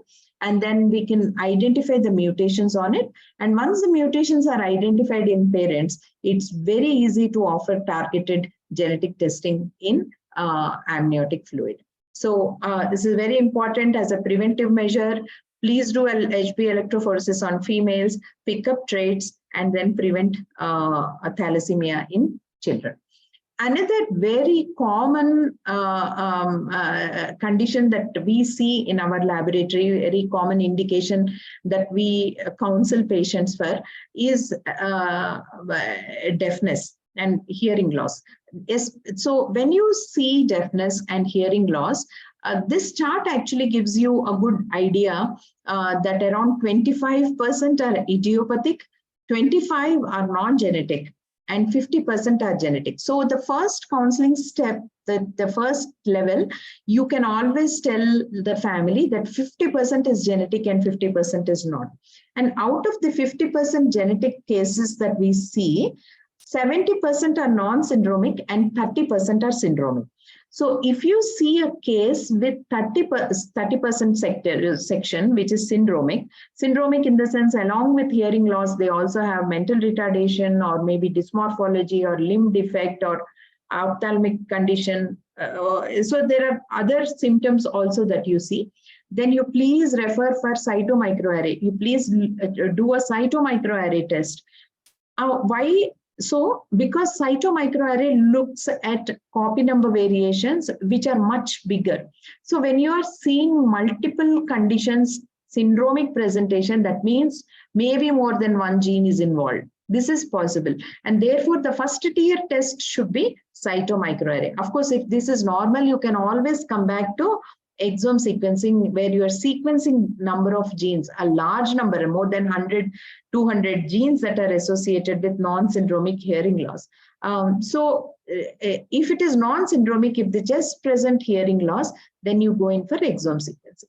Once you do exome sequencing, you will be able to pick up recessive disorders or dominant or X-linked. And please note that around 75% are autosomal recessive in nature. That is why we see a lot of hearing loss related cases in consanguineous marriages, because a large percentage of non-syndromic hearing loss is because of autosomal recessive disorders.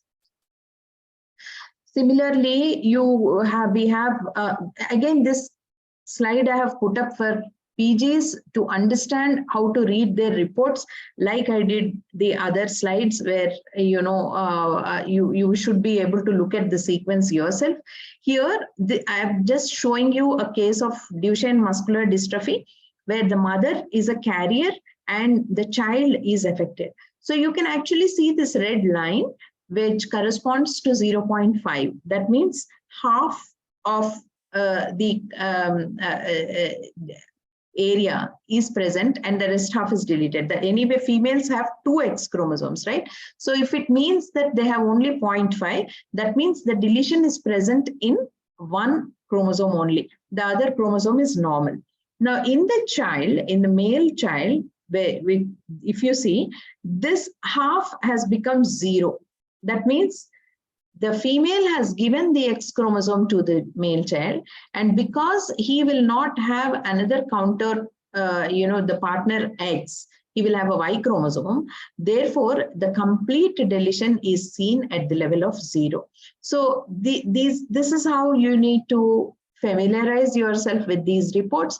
And when you get your lab reports, you need to have all this information, and you should be able to clearly look at this and tell that this is a carrier and this is an affected individual. In this case, what we are seeing is that the female is a carrier where the exon 8 to 44, look at the number of genes, exons that are deleted. Exons are the expressing parts of the genes.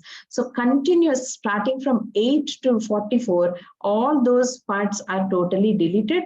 And we also found that the fetus is affected with DMD in this condition. You can clearly see the affected fetus has 0 value for those exons. Maybe just 1 or 2 more cases, I think.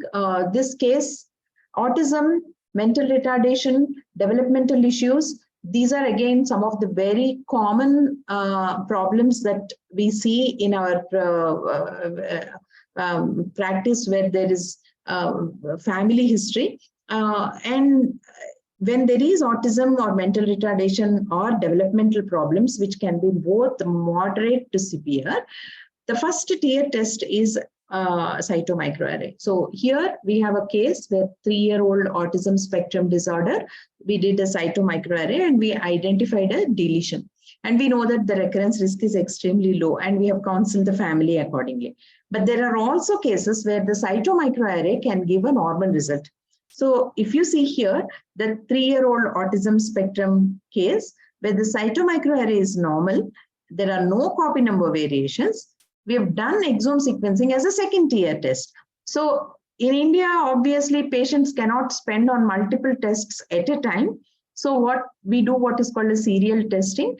Once we do cytomicroarray, if that is normal, then we'll go in for exome sequencing. Exome sequencing was offered in this case, and we found a recessive mutation on SHANK3. SHANK3 is a very important gene and very common gene where we see association with autism. And because both the parents had the mutation in half a dose, there is a risk for next pregnancy, which is 25%. And this is the case for prenatal diagnosis. And this has to be done by targeted mutation testing. Once we know that this is the gene that is associated, in next pregnancy, you don't have to do a complete exome sequencing. We can just do a targeted sequencing and identify the problems. So I'll just cover a little bit about your NIPT also, which, you know, I thought PGs should know. NIPT, NIPS that we call these days is a non-invasive prenatal screening program where we are able to identify chromosomal aneuploidy the risk for chromosomal aneuploidy by looking at the fragmented DNA, that is fetal DNA, that is present in maternal blood. Now, what happens here is we quantify the DNA that is present in the maternal serum plasma, and we identify the risk for all the chromosomal abnormalities. As you can see here in this picture, you can see that the patient is lying in the low risk region, here in low risk region, in the low risk region. But if you see this spot in the red area, that means the patient has high risk for that particular chromosome. And this is how you should see your reports for NIPT. NIPT or NIPS is used both as primary screen or as secondary screen. In many of the countries, NIPT is offered as the first screening program after 10 weeks.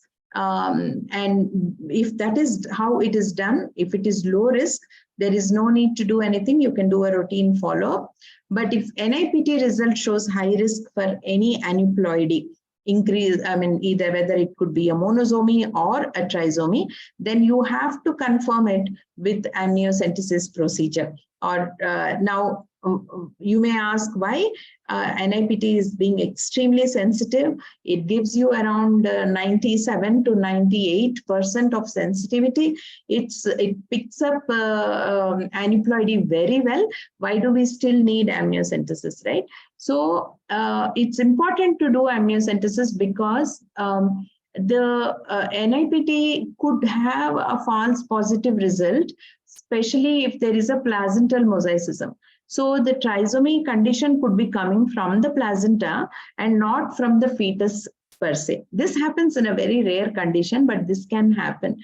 And because of the technological issues of how many times the sequencing has been done, how much coverage, what is the depth and things like that, there is always a small possibility. And because we are sequencing multiple areas of the chromosomes, and that is the reason why amniocentesis should be done and aneuploidy should be confirmed.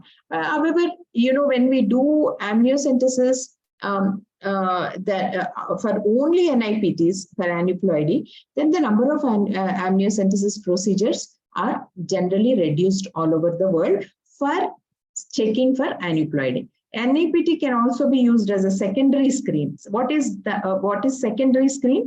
You use your regular marker testing like double marker, triple marker, or a quadruple marker.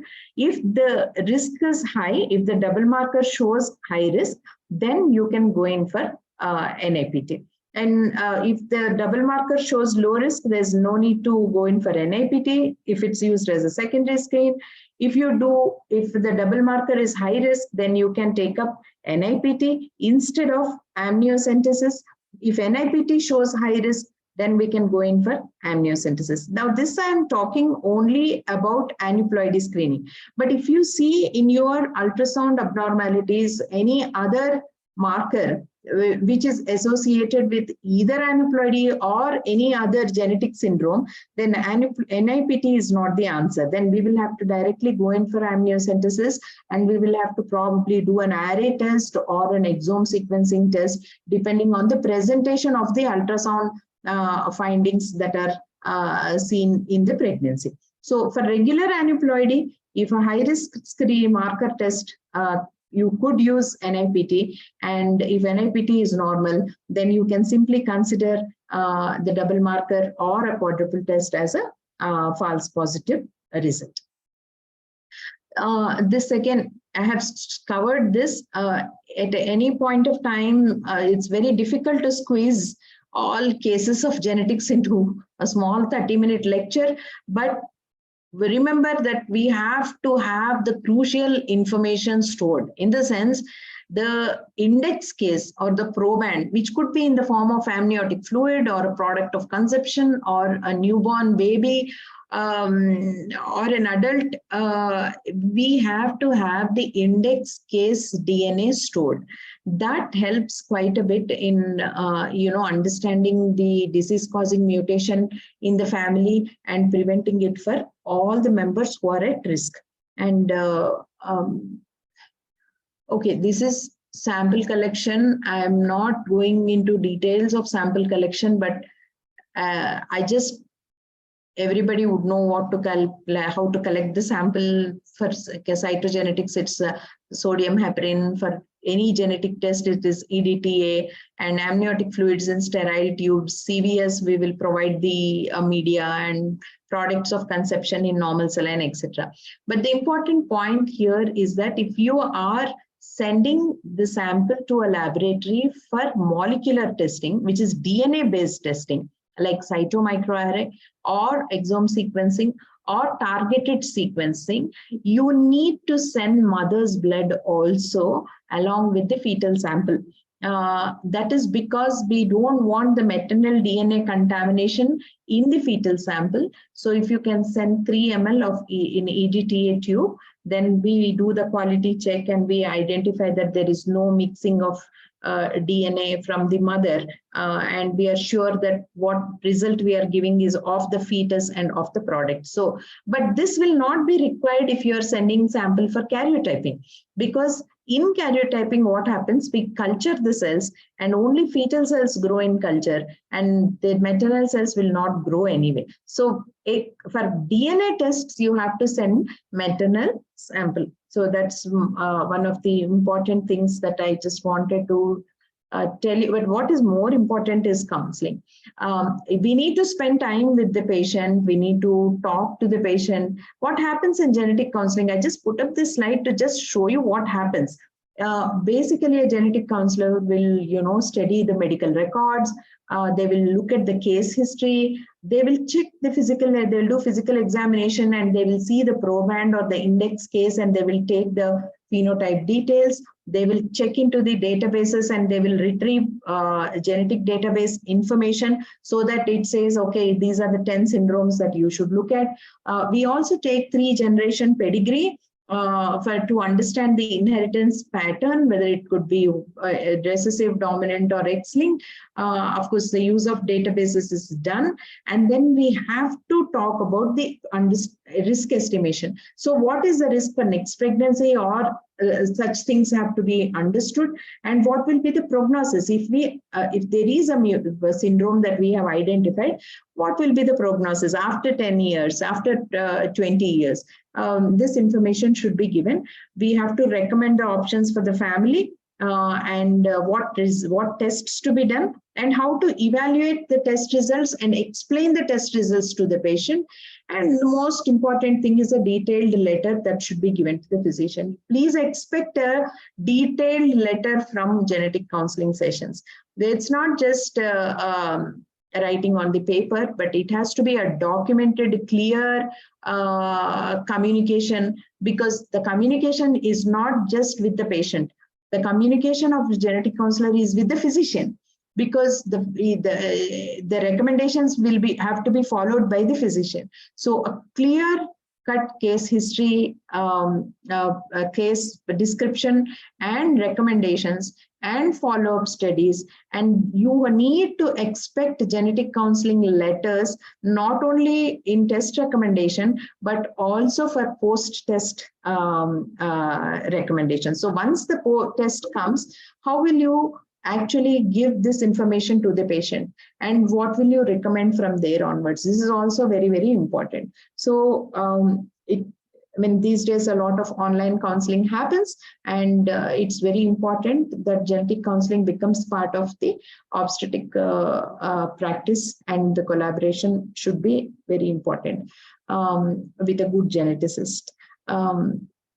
Thank you so much. I have put everything in 30 minutes, but I must have crossed 30 minutes. I have not seen the timings. If you have any questions, I'll be more than happy to answer. Dr. Aruza, it was a wonderful talk. Thank you so much. Please let me know if you have any questions.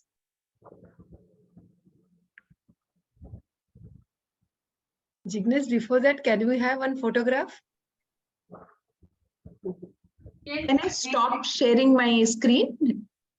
Yes. Thank you, Anuradha ma'am, for such a lucid presentation, and you made this all easy for us. All common tests like karyotype, different advanced tests like cytomicroarray and clinical exome sequencing that we do.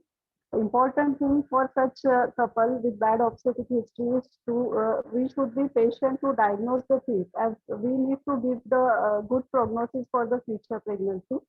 In couple with bad obstetric history, we should vigilant about the counseling and detailed history extracting and suspecting the etiological factors so that we can give, like in ultrasound, we use the ALARA principle. So in such cases, we should finalize and precisely offer them such tests so that it will benefit for the decision making and informed choices for them for the further planning of future pregnancy and its outcome. So commonly we use karyotype for many as a couple karyotype and even the prenatal testing for diagnosis of aneuploidy. Secondly, if a couple comes with a bad obstetric history like previous 2 losses, 3 losses, means babies die after birth, 6 months, 7 months or some years. So in such cases, we need to extract the history. We give them, offer them some advanced tests like microarray. We can give clinical exome sequencing. So karyotype is not the answer for everything. That is very basic test. So we need to give them a proper test, proper discussion, informed choices for them, and ultimately finalizing them planning of pregnancy and further outcome, because they have already a abnormal child like autistic or have a different genetic phenotypical affected case. So in such cases, it's our duty to give them a healthy child by diagnosing it at early 11 to 12 weeks of gestation and give them a better outcome for them. So different tests are there, and we need to be patiently diagnose these cases as etiological factor and give them the informed choices. Then for POCs, we routinely offering the cytomicroarray nowadays. For stereotype, mostly the contaminated sample and the test results are not valid. So cytomicroarray is the best thing to go for POCs analysis. Then genetic storage is also option if patient is not affording at that stage. We have a limit of 18 months so they can arrange their finances. And we have the ample time to discuss the history and take the help of geneticists also. And accordingly, we can have the test on DNA storage material. And for next pregnancy, we can give them the better choices for planning and executing the diagnosis of that pregnancy. Also, Here, I just wanted to just tell you something that many a times as you mentioned, Dr. Kunda, karyotyping is the most basic test. But many a times what happens, there was a case where there is consanguinity and they had a previous neonatal demise, and the case has come to us at a later point. They've come with carrier screening, and some variations were identified in carrier screening, but they did not correlate with the neonatal demise phenotype of the previous history. And this couple did not go through karyotyping. And when we did karyotyping, they had a balanced translocation. So don't forget the basic tests. You must ensure that karyotyping is done, whether it is a consanguineous couple or a non-consanguineous couple. And then if the karyotype is normal, then we will have to go into looking for, other deeper problems which could be lying in the genetic code. Of course, for consanguinity, carrier screening is something that's strongly recommended. We should go step by step, and in consanguinity, if a bad obstetric history is there, we should be going by step there. Yes. But if the baby is having like autism or different genetic problems, then we must go for clinical exome sequencing from them and targeted mutation for the future pregnancy, at all is there pathogenic targeted mutation. So different box is there, so we need to find out which test we should offer with minimum cost to the patient and maximum prognosis outcome decision making as the informed choices to the couple. So that is where a teamwork will be required, where you could work with the a genetic laboratory, genetic counselor, and the physician, and maybe the pediatrician also, if there is a index case or a baby available. And that kind of teamwork, I think, will do a lot of good to the patients. Yeah, one case I want to share, ma'am. Yes. One of the doctor patient and from outside actually done IVF. Then she come with a screen positive and done microarray in the test, and it was all aneuploid is normal, but come like some deletion on the microarray on some chromosome. Yeah. So it was like every most of the geneticists suggested that we should terminate because this is a big chunk of chromosome genes which are lost. So that 2-3 days they are planning to terminate the pregnancy, and then suddenly that lady thought that the genes were related to the skin disease, mild skin disease, and it was pathogenic. But we didn't know what the loss is more and what will be the prognosis related to that condition. Then 2-3 days we have asked detailed history and everything, but she said no regarding that. Then suddenly she could correlate with her father, that her father is having the skin disease, mild skin disease, and he was not affected by other way, and he was with good like phenotypically just with the skin disease, and otherwise he is okay. So we did similar test on his father, and we could know that the same thing is with the fetus. Then mother is the carrier for that thing, and the baby is having the same genes, whatever her father is there. So we took the decision of continuation of pregnancy, and the baby is fine now. Yeah. So this usually happens when there is a variant of uncertain significance. It does not usually happen with a pathogenic variation. So this is very interesting. If a pathogenic variation has a normal phenotype, this qualifies for a publication. Yes, actually, when we know the prognosis of the thing, so then we can at the most surely can tell that prognosis will be good, because we don't know that small chunk of genes which lost that can functionally is a big problem for the fetus. So if we know that if we are comparing the things, then we can give them a good option for them what continuation of pregnancy and prognosis will be good. So that is good that we have nowadays we have this test, we can go forward and give a good outcome for the pregnancy, even the VOH patients. Many a times patients come to us in a very late gestation where there is no time to really do any of these serial testing. So the best scenario would be to evaluate the parents before pregnancy. That would be the idealistic situation. Most ideal situation. If that is not possible, at least evaluate them as early as possible in the early pregnancy, so that you have some time for your carrier screening results to come and things like that. But if you see an abnormal fetus, then you will have to ask the lab to expedite the results as soon as possible, so that you can take quick decisions on continuation of the pregnancy or not. And these tests usually take around 2 weeks to 4 weeks, and therefore we need to plan properly so that we can do the best at the right time for the pregnant woman. Yes, pre-conceptional counseling is very important. So each and every patient who deals with bad obstetric history or this, we can make a management before pre-conception, and then we can do all the tests and then plan accordingly, so that we can get targeted mutation early at the 11 to 12 weeks of time. So it's a good discussion. Thank you so much. It was very nice.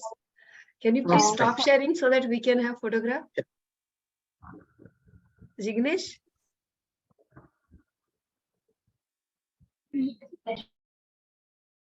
Mitali?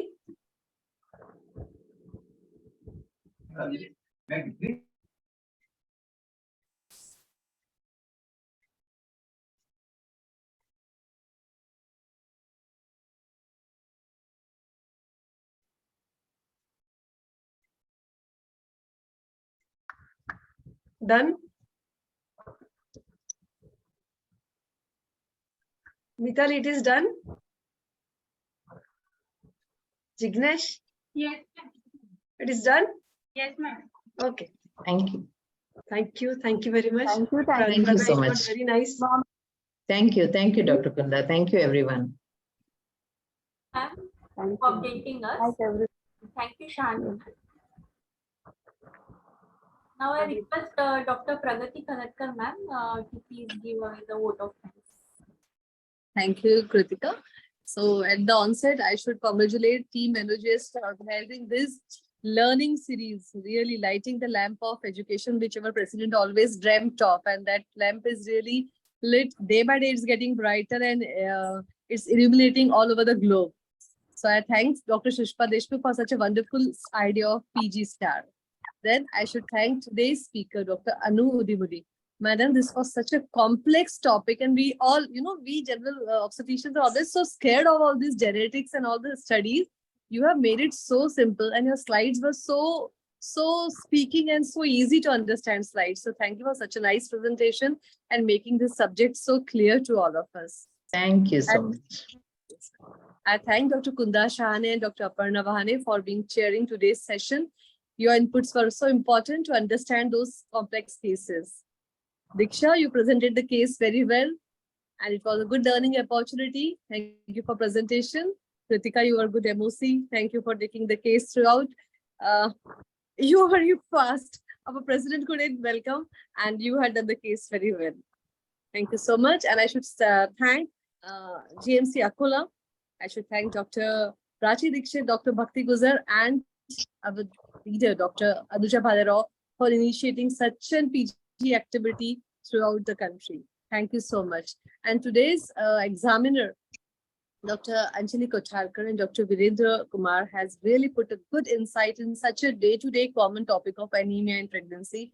And there was so much of learning and so many simple things as well as so many things for the PGs to learn. Thank you so much. And last but not the least, all the delegates who are logged in, thank you for logging and getting yourself updated. Thank you all. Good night. Good night. Okay. Everybody. Bye-bye.